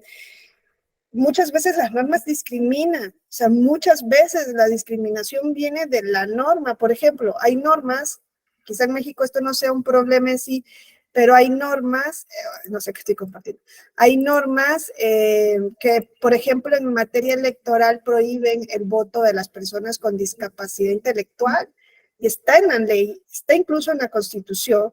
¿Y qué decimos? Como está en la Constitución, como está en la ley, ya eso es una palabra sagrada como la de las escrituras, para los fieles creyentes de las escrituras, que está en la Biblia. Mi madre es la primera, ¿no? Que me dice, porque está en la Biblia. O mi padre, cuando hablamos de la inclusión LGBTIQ+, ¿no? Es que la Biblia dice que son... Y yo digo, bueno, papá, si entramos en esa discusión, que no voy a entrar por respeto, no saldremos como muy pacíficos, ¿no? El legislador, valga la redundancia, el legislador legisla para un momento determinado. Imagínense, si la Constitución de 1917 se mantuviera literalmente tal cual a día de hoy, ¿la podríamos aplicar? Es que el panorama de 1917 no es el del año 2023, más de un siglo después. Y esa concepción del legislador como la última palabra es la concepción del principio democrático. El principio democrático se asienta, ¿no?, en esa supremacía parlamentaria. Pero el Estado de Derecho no, el Estado de Derecho, el Estado democrático se asienta sobre esa supremacía parlamentaria. El Estado democrático no, el Estado democrático pone su énfasis, y más si es constitucional y democrático, pone su énfasis en la Constitución, pone su énfasis en el límite del poder, pone su énfasis en el límite del poder, incluyendo al legislador, y en la cuestión de derechos. Y es ahí donde se le da la atribución a los jueces constitucionales de hacer una interpretación para contener el ejercicio del poder. Ahora, dice, ¿y quién contiene al juez? Pues su argumentación, que nos convenza esa sentencia, que su resolución no sea arbitraria. ¿Y quién puede ver eso? La ciudadanía. Es que la sentencia hoy día las podemos acceder. Bueno, y ahí vuelvo a ser tal vez sesgada, ¿no? Porque digo, podemos acceder directamente en internet, hay una parte de la población que no lo hace, pero quien puede hacerlo que lo haga. Es casi un privilegio. No toda la población mexicana tiene acceso a internet. ¿Cuántas veces ustedes entran a analizar las resoluciones de sus tribunales, de los más altos, incluso las más controvertidas, a calificar o a verificar realmente si les convence su argumentación? Porque esas sentencias están dirigidas a ustedes, a nosotros como ciudadanos. Pues no sé, nos da igual. Entonces, es una labor conjunta. Si nosotros queremos construir democracia, porque la democracia no se implanta, se construye, hay que tener una responsabilidad conjunta. El tribunal interpretó eso en su momento. Nadie dijo nada. Nadie llegó a la Corte Interamericana a decir nada. Pero cuando dicta el SUPREP 362/2022, salta. Porque en el SUPREP, ¿qué dice? Una serie de gobernadores de México emitieron una serie de tuitazos apoyando al presidente durante la revocatoria de mandato, cuando no podían hacer propaganda política gubernamental, ni personalizada, y lo hicieron. Revocatoria de mandato es un proceso electoral, es una consulta popular. Entonces el tribunal dice, esos funcionarios, esos servidores públicos violan la Constitución, el principio de equidad de la Constitución, la prohibición de propaganda gubernamental y personalizada, son gobernadores y gobernadoras, y entonces dice el tribunal, como son gobernadores y gobernadores, yo tengo que dar noticias de mi sentencia diciendo que violaron la Constitución a quién, al Congreso local, para que este dé la sanción correspondiente. Pero ahora yo digo, dice el tribunal, INE emite unos lineamientos para que en el caso de que servidoras y servidores públicos violen la Constitución, hay una sanción directa, porque no la hay, y están violando la Constitución como les da la gana, y que esa sanción incluya la suspensión del modo honesto de vivir. Ese es el caso que llega en contradicción de criterios al tribunal, a la Suprema Corte. No es el de la violencia política, no, es este último. Eso es lo que no gustó. Yo no comparto el criterio de la Suprema Corte por una razón fundamental. La Suprema Corte fijaba el criterio de esta sentencia con la de la acción de inconstitucionalidad 107/2016. En la 107/2016, la Suprema Corte no había entrado a darle un contenido al modo honesto de vivir, como sí se lo dio el tribunal en casos concretos a estas cuestiones. ¿Por qué? Porque es control abstracto lo que hace la Suprema Corte. En ese asunto de la acción de inconstitucionalidad, que era una ley orgánica municipal de Veracruz que decía que para ser jefe de manzana o comisario municipal se necesitaba, entre otras cosas, el modo honesto de vivir, la Suprema Corte analizó la regularidad o fijó un parámetro de regularidad constitucional en relación a una ley que exigía el modo honesto de vivir como requisito para acceder a un cargo por designación, no era un cargo por elección. Y aquí el tribunal te está diciendo, un funcionario electo viola la Constitución y tiene que haber una sanción electoral, es que no la hay. Y le da un contenido al modo honesto de vivir. Yo no creo que es subjetivo, porque cuando te habla de violación de principios constitucionales, eso no es subjetivo, hay que demostrar que violaste los principios. Y tiene que quedar argumentado en su sentencia. Yo no veo ahí ninguna subjetividad. Y dice el tribunal, cuando hay una violación de servidores públicos, de principios constitucionales que incluirían la violencia política, se le suspende el modo honesto de vivir. Y la Suprema Corte no había hablado de nada de eso, había dicho que exigir modo honesto de vivir en una ley para acceder al cargo de jefe de manzana era arcaico e inconstitucional, porque no se podía definir qué es modo honesto de vivir, porque es un control abstracto. No puede definir porque no le llevan un caso para decir si esa persona tiene o no modo honesto de vivir. No sé si me explico. No es un agraviado que va a la Suprema Corte a decirle, oye, yo tenía modo honesto de vivir y no me dejaron participar, ¿qué es el modo honesto de vivir? No, la Suprema Corte dice, no hay manera de darle un contenido objetivo al modo honesto de vivir. yo creo que el contenido que le había, eso es una postura personal, ¿eh? Yo creo que eso era objetivo. Ahora, también creo que el tribunal tuvo que haber profundizado en el impacto de estas decisiones sobre la ciudadanía, porque solo se centró en la sanción electoral, pero no dijo qué pasaba con el ejercicio de la ciudadanía en sí. No dijo en sus sentencias nunca nada de eso. Ahí lo dejó. Ahora, eso ya no se va a volver a aplicar nunca, pero yo se los pongo como ejemplo para que vean la diferencia entre un control abstracto y un control concreto. ¿Cómo puede llevar a resultados distintos? Porque son controles distintos. Sí, Eric y Álvaro. Gracias, doctora. Relacionando en los puntos en los que estamos de las técnicas de control de constitucionalidad y expuso lo de la interpretación directa del artículo y cerrando con el tema del modo honesto de vivir, pero también me preocupa, más bien me ha ocupado un tema en el desarrollo de mis reflexiones electorales constitucionales, la interpretación de los principios constitucionales, ¿no? La interpretación del principio constitucional cuando, por ejemplo, tenemos en la Constitución el principio histórico de separación Iglesia-Estado, que está, pues, por nuestro contexto histórico-cultural latinoamericano, hemos de decirlo, el mexicano particularmente tiene su base sangrienta, ¿no? Finalmente, que le costó a familias completas este tema, ¿no? En diferentes participaciones de la religión con el Estado.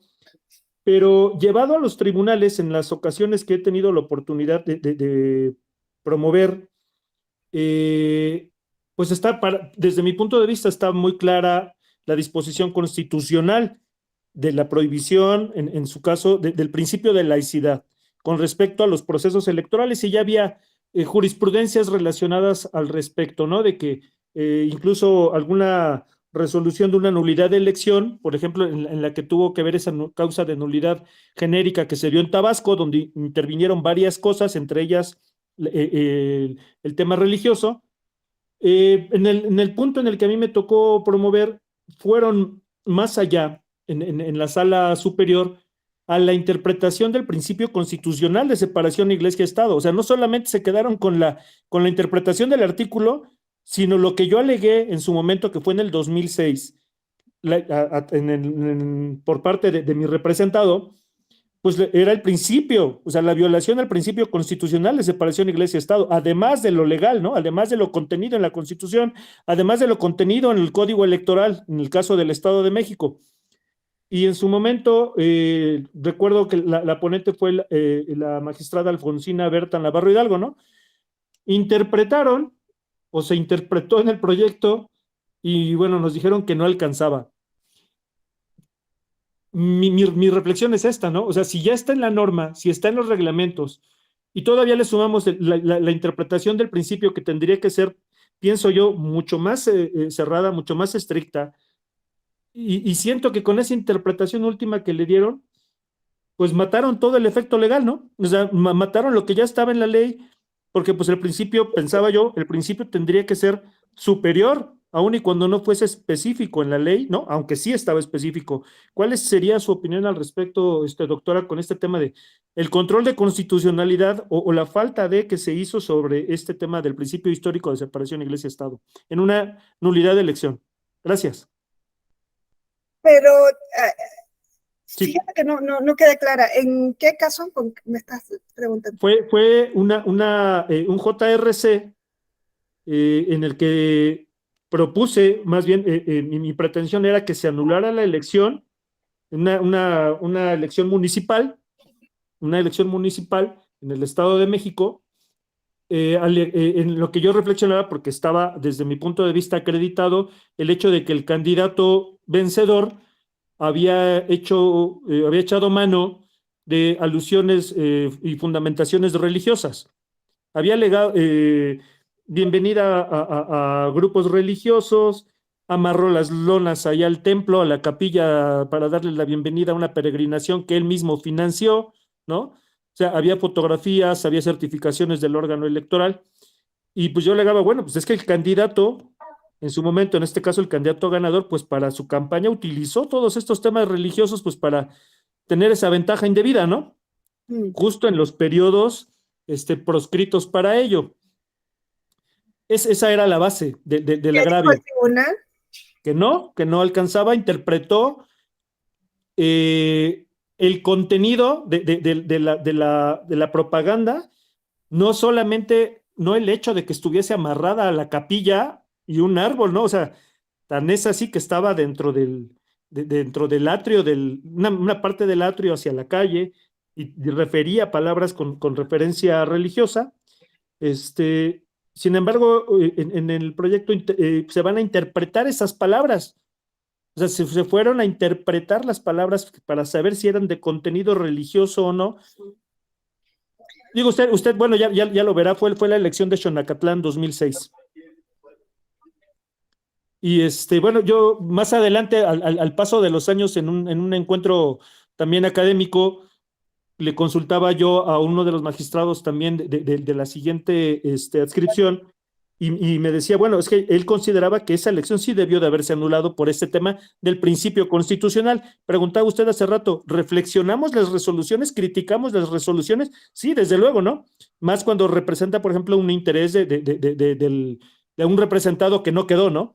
Pero ante estos debates constitucionales me pregunto, ¿están los principios constitucionales suficientemente soportados para, digamos, preservarse o quedar en un ejercicio de ponderación sobre la misma ley cuando son claramente los dos van en la misma línea? Me refiero, o sea, la prohibición del uso de símbolos religiosos, expresiones, alusiones y demás. Esa es la pregunta, doctora. Sí, a ver, ese tendría que ver el caso concreto, no lo conozco, pero con relación a los principios es que no hay una única respuesta posible, ¿no? Y esa es como la gran dificultad de aterrizar los principios. Para aterrizarlos hay que hacer generalmente cuando hay un conflicto de intereses. Aquí no sé a qué se refirió la sentencia, porque si estaba el principio de laicidad versus otros intereses, no sé si era el resultado mismo de la elección, la certeza electoral, no sé, pues hay que ver cómo hace la ponderación el tribunal electoral. Lo interesante sería ver qué hizo la ponderación y que hay una argumentación suficiente para decirnos que ese principio de laicidad en este caso tiene que ceder ante la protección de otro principio o de otro derecho, y ante eso tiene que haber una argumentación fuerte. No sé si aquí se refirieron a la determinancia, quizá que el tribunal dijo, ok, sí hubo algunos aspectos religiosos, pero no dio un impacto suficiente para haber cambiado el voto del electorado. Tendría que ver, ¿no? A qué se refiere, pero en el caso de los principios no nos dan una respuesta, una única respuesta posible. El principio siempre tiene que ser valorado en el caso concreto. Yo siempre les pongo el ejemplo, ¿no? Y aquí veo que está Yuen, del caso de Zacatecas, con la paridad. Pensamos que la paridad es un principio que no se dé nunca. Y vemos como en el caso de la integración de ese Congreso de Zacatecas del 2018, el tribunal nos dijo, hay que hacerse de la paridad, que parece la madre de Dios, intocable, ¿no? Así como en un nicho, no la podemos tocar, pero dijo, no, hay que, en el caso concreto que me viene, una persona con discapacidad, hombre, que me dice que va a quedar fuera de la legislatura local por beneficiar el principio de paridad, yo tengo que meter al hombre dentro de la legislatura porque ha estado fuera, y nos da una explicación en esa ponderación entre un principio, que es la paridad, y otro principio, que es la representación política de las personas con discriminación que han estado fuera también del ejercicio del escenario político, ¿no? Y ahí nos pondera y nos tiene que dar sus argumentos, que veamos que no es arbitrario de por qué en ese asunto el principio de paridad debe ceder. En la sentencia del caso que tú me dices, lo que tuvo que haber dado el tribunal son argumentos de peso suficientes para decirme en este caso la laicidad cede ante la protección de otro principio, de otro derecho, ¿no? Siempre hay que, en esa ponderación, hay que entrar a analizar el test de proporcionalidad. Si ustedes ven las sentencias de la Corte Interamericana, la Corte es enfática en el test de proporcionalidad. Yo lo veo menos en el Tribunal Electoral. Hace poco estaba viendo la sentencia de la designación, ¿no? de los consejeros del INE, de la convocatoria para las consejerías del INE, y en donde se nos dijo que la presidencia tenía que ser una mujer. En esa sentencia, el tribunal entra a hacer un test de proporcionalidad. Creo que deberíamos trabajar más en el test de proporcionalidad porque muchas veces es incompleto, otras veces no está. Yo en el de la paridad flexible no encontré el test. Fíjense, el tribunal toma esa decisión y dice la paridad debe ceder, pero no me hace un test de proporcionalidad, no me dice por qué tiene que ceder. Me da las razones que entiendo, ¿no? De que las personas con discapacidad han estado fuera de lo político, pero en esas sentencias tiene que haber ese test de proporcionalidad que me diga, persigue una finalidad legítima, es idónea, es necesaria, es proporcional y me convenza con argumentos. A mí me convence, ¿no? Porque yo de antemano ya voy con la intuición de que las personas con discapacidad han estado fuera de lo político y que así como hemos metido a mujeres, hay que meter a hombres con discapacidad. Cuando se me dice, es que el hombre siempre ha estado privilegiado, yo ahora me pregunto, ¿de qué hombre me hablan? ¿Cuál es el hombre privilegiado en lo político? Nos decía Víctor Hugo, ¿los hombres indígenas han estado privilegiados en lo político? Los hombres afrodescendientes que nos nombrábamos con esa, no les dábamos nombre, han estado privilegiados en lo político. Un hombre en condición de pobreza con discapacidad indígena ha estado privilegiado en lo, pero no me vengas con eso. Esa ha sido una parte de la población masculina, la que ha estado en lo político. Entonces, ahí me tienes que ponderar, ¿no? Y convencer. Pero muchas veces las sentencias del tribunal no traen esa argumentación. Y es exigible que sí lo haga, porque si no pareciera que es una argumentación arbitraria. Entonces, nosotros tenemos que entrar a ver esa argumentación que hacen los tribunales. Ahora el tribunal no solamente hace control de constitucionalidad, el tribunal también hace control de convencionalidad. O sea, su espectro es mucho mayor. Ante eso yo siempre me pregunto, ¿y puede el tribunal decir que una norma es inconvencional? Sí. ¿Y puede decir que una norma de la Constitución es inconvencional? Hasta el momento no, pero en la práctica lo hizo. Yo siempre les digo, lean la sentencia del voto en prisión preventiva. Entonces es un caso, es un mundo en sí mismo esa sentencia. Leanla, ¿eh?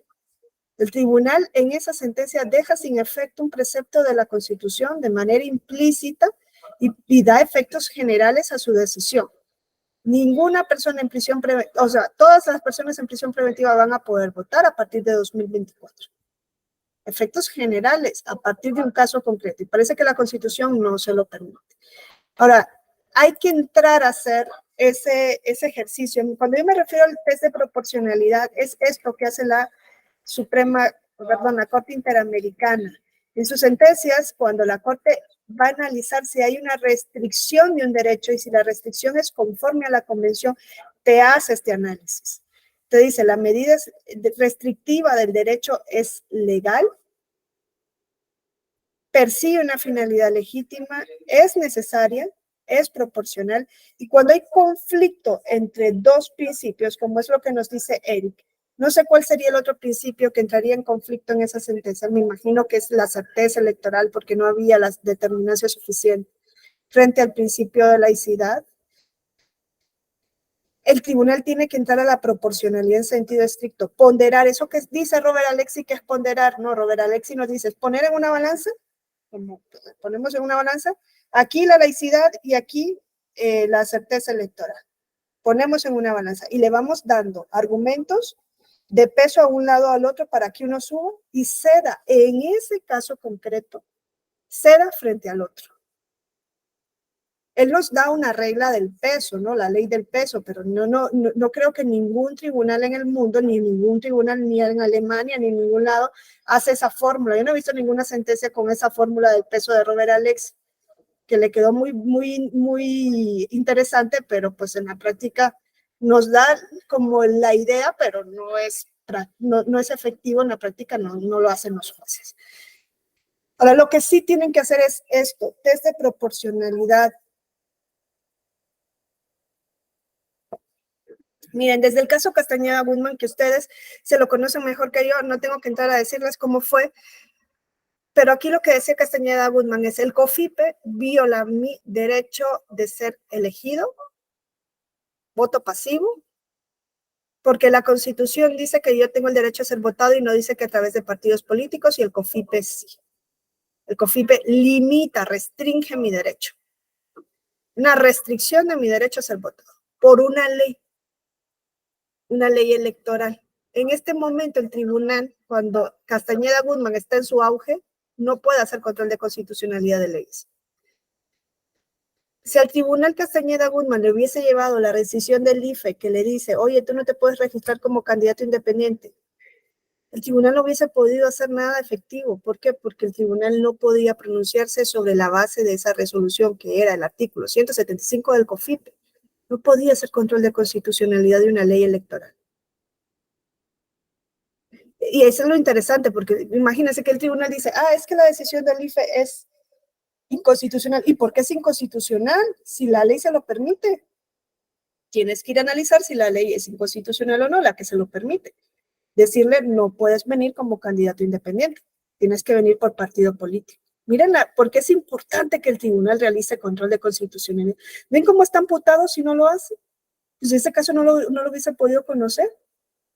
Es más, si el tribunal fuese, que ahorita ya no me acuerdo quién fue el que tuvo esa participación, pero si el tribunal fuese un tribunal de interpretación literal o gramatical, y el artículo 175 del COFIPE dice que solamente te puedes presentar como candidato por partido político, el tribunal no puede decir otra cosa más.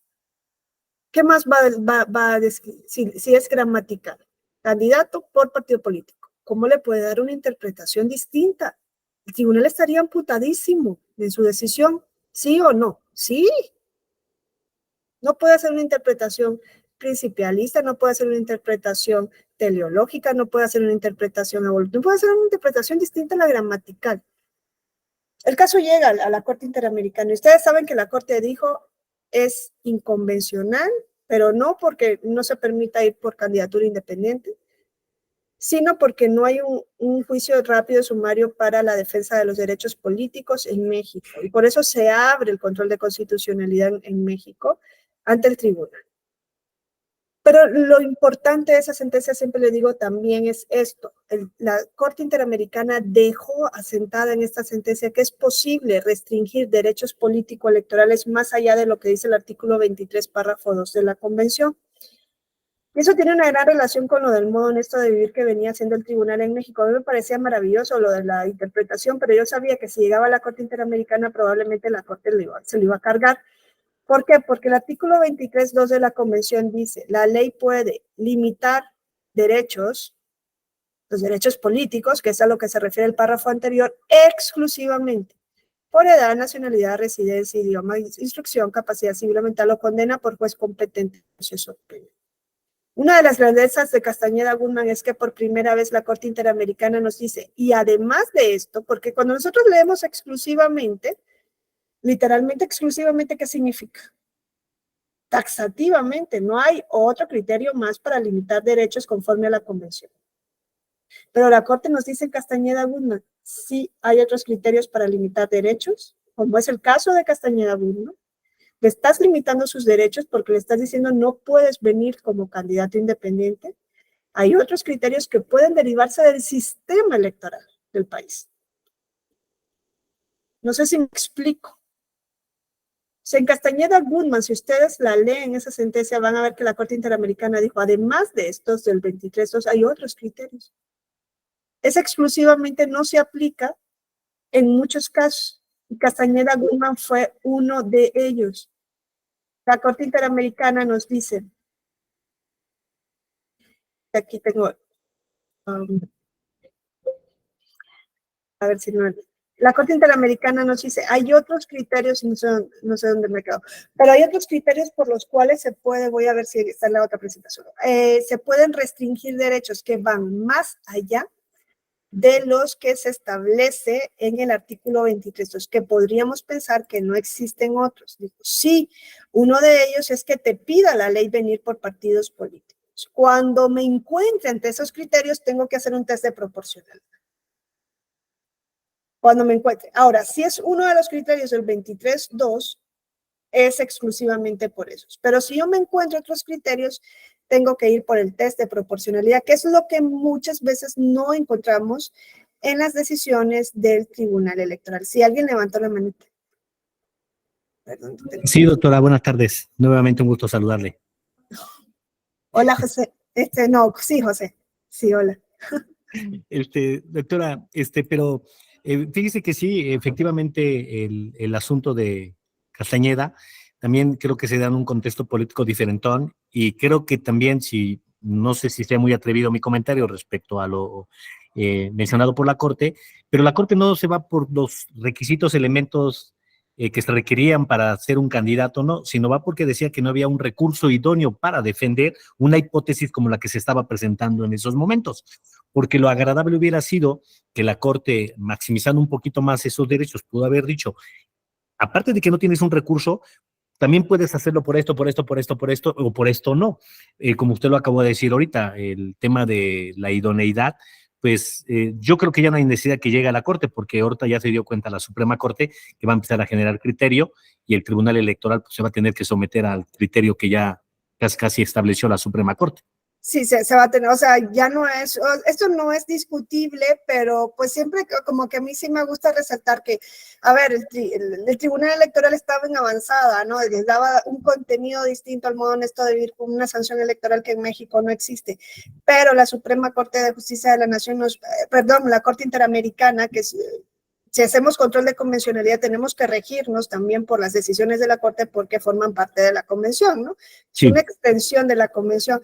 La Corte Interamericana nos había dicho en Castañeda Guzmán, oye, cuando se limitan derechos que están fuera del 23.2, o sea, no es por edad, no es por nacionalidad, no es por capacidad mental, no es por condena por juez competente en materia penal, como era el caso de Castañeda Guzmán, era una ley que establecía un requisito que la Corte dice es convencional, cada país delimita su sistema su sistema electoral, si quiere ser solo de partidos o no, lo deja claro, ahí como hay un margen de apreciación, no, la violación de la convención no se da por eso, pero para llegar a esa decisión la Corte hace un test de proporcionalidad, no lo dice porque le salió así, dice no, yo voy a ver, es proporcional, a ver, ¿por qué? Porque percibe una finalidad legítima, el pedir que solo sea por partidos políticos. ¿Cuál es la finalidad legítima? Fortalecer el sistema de partidos políticos en México cuando se venía de un partido hegemónico. Es legítima, la finalidad está en una ley, está en el artículo del POFIPE, es necesario, se necesita fortalecer el sistema político, es idóneo, es lógica esa medida para fortalecer el sistema político y es proporcional. O sea, la restricción en el derecho es proporcional a la ganancia que yo voy a obtener. No lo dijo la Corte porque quiso decirlo en la sentencia, hace un test de proporción, un test de convencionalidad, ¿no? Un test de proporcionalidad y nos deja la semilla asentada de que pueden haber razones para vulnerar derechos que no estén en el artículo 23.2 de la Convención. Por ejemplo, la prohibición de reelección presidencial indefinida. Eso no está en el 23.2, pero ha dicho la Corte. ¿Persigue una finalidad legítima? ¿Es necesaria? ¿Es idónea? ¿Es proporcional? Sí, entonces es conforme a la Convención. En cambio, dice cuándo. Y eso es, ahora, otra cosa, dijo, en el caso de Castañeda Guzmán, la ley no tenía el nombre de Castañeda Guzmán, es decir, el 175 no decía Castañeda Guzmán, solo él no puede ser candidato independiente. No, es una ley general y abstracta. En cambio, cuando hay, y ahí es donde yo voy, cuando hay una restricción de derecho con nombre y apellido, López Mendoza, Petro Urrego contra Colombia, se están restringiendo derechos, se le inhabilita con nombre y apellido, dice la Corte, en estos casos, cuando es directa una persona, tiene que ser conforme al 23.2. Solo lo puede hacer un juez penal en sentencia. Y es ahí donde se quebraba el modo honesto de vivir, porque el modo honesto de vivir, que era una restricción directa con nombre y apellido a determinados servidores públicos, no lo hacía un juez penal, lo hacía un juez electoral. Y la Corte venía diciendo, no lo puede hacer ni el procurador ni el contralor, es un juez en materia penal, competente para ese asunto. Ahí es donde yo decía, se cae el modo. O quizá la Corte hubiese interpretado que para México eso sí era necesario que lo hiciera el tribunal, pero como nunca llegó el asunto ante la Corte, no nos vamos a dar cuenta, porque hoy ya esto no es un asunto. Pero yo se los pongo como ejemplo para que veamos, ¿no?, las diferencias a las que podemos llegar en cuanto al ejercicio de un control concreto y en cuanto al ejercicio de un control abstracto. Yo les decía al inicio, ¿cuáles son las vías por las cuales se puede ejercer control de constitucional? Interpretar directamente un artículo de la Constitución, como se hace con el modo honesto de vivir. Eso es un control Otro, lo que nos decía también en el caso de dos principios cuando entran en conflicto: principio de paridad, representación de las personas indígenas, ponderación es otra forma de hacer control de constitucionalidad, desde proporcionalidad, cuando se restringe un derecho, cuando dice, ok, a mí me están pidiendo 2 años de residencia efectiva en México, yo vivo fuera del país, pero estoy sumamente empapado de todos los intereses mexicanos, y la ley dice que tengo que tener 2 años de residencia efectiva para ser consejero del INE. Eso me restringe un derecho y es por medio de una ley, la LEGIPE lo establece, la convocatoria lo replica, ahí se hace otro control a través de un test de proporcionalidad. O sea, son distintas las vías por las cuales se puede hacer control de constitucionalidad y de convencionalidad. No hay solamente una. Lo que yo les invito es, entren a revisar las sentencias, desmenucen las sentencias, critíquenlas, positiva o pues no sé si decir negativa, ¿no? De constructiva. Una crítica positiva o una crítica constructiva es necesario. Yo celebro muchísimo cuando hay paneles, publicaciones que permiten hacer esa interpretación crítica de las sentencias del tribunal. Es más, me acuerdo que la primera vez que me invitaron al tribunal electoral en 2016, si no mal recuerdo, el magistrado Lamata estaba en sala regional especializada y me invitó para discutir unas sentencias en las cuales se violaba el periodo de veda, ¿no? Me acuerdo que era la de el boxeador que salió con el short con la bandera prácticamente con el símbolo del PRI, y otro que era un programa deportivo en donde entrevistaban, ¿no?, a un candidato el mero día de la elección y que decía Sala Superior que pues ahí estaban protegidos por la libertad de expresión y en otro caso por la libertad de información de los periodistas, y yo vine y adopté una postura crítica y me acuerdo que me dijo el magistrado, pues te invitamos y nos vienes a decir que lo que hicimos está, es que no es que esté mal o esté bien, es una visión de afuera, ¿no? Es una visión que permita también seguir avanzando los tribunales. No digo que la mía era correcta, no, pero siempre escuchar voces que no sean tan amigables sirve para seguir avanzando. Y con esto lo que yo les quiero decir es, ha cambiado el mapa político, hay muchas cuestiones todavía pues que trabajar, pero hoy no estaríamos hablando de personas indígenas, de personas con discapacidad que puedan llegar a lo político, si no hubiese un tribunal al que pudiésemos acudir y al que acudimos y que puede reinterpretar lo que consideramos que ya es un status quo. O sea, nosotros no vivimos en un país en donde la ley es la última palabra, no. Hay una posibilidad de que existan interpretaciones de esa ley, pero sólidas y sobre la base de una argumentación que nos convenza, ¿no? No sobre la base de la arbitrariedad, que nos permita avanzar en la progresividad de derechos, que muchas veces la literalidad de la norma no nos va a poder dar. Yo les invito a que examinen, desmenucen, hagan suyas esas sentencias del tribunal.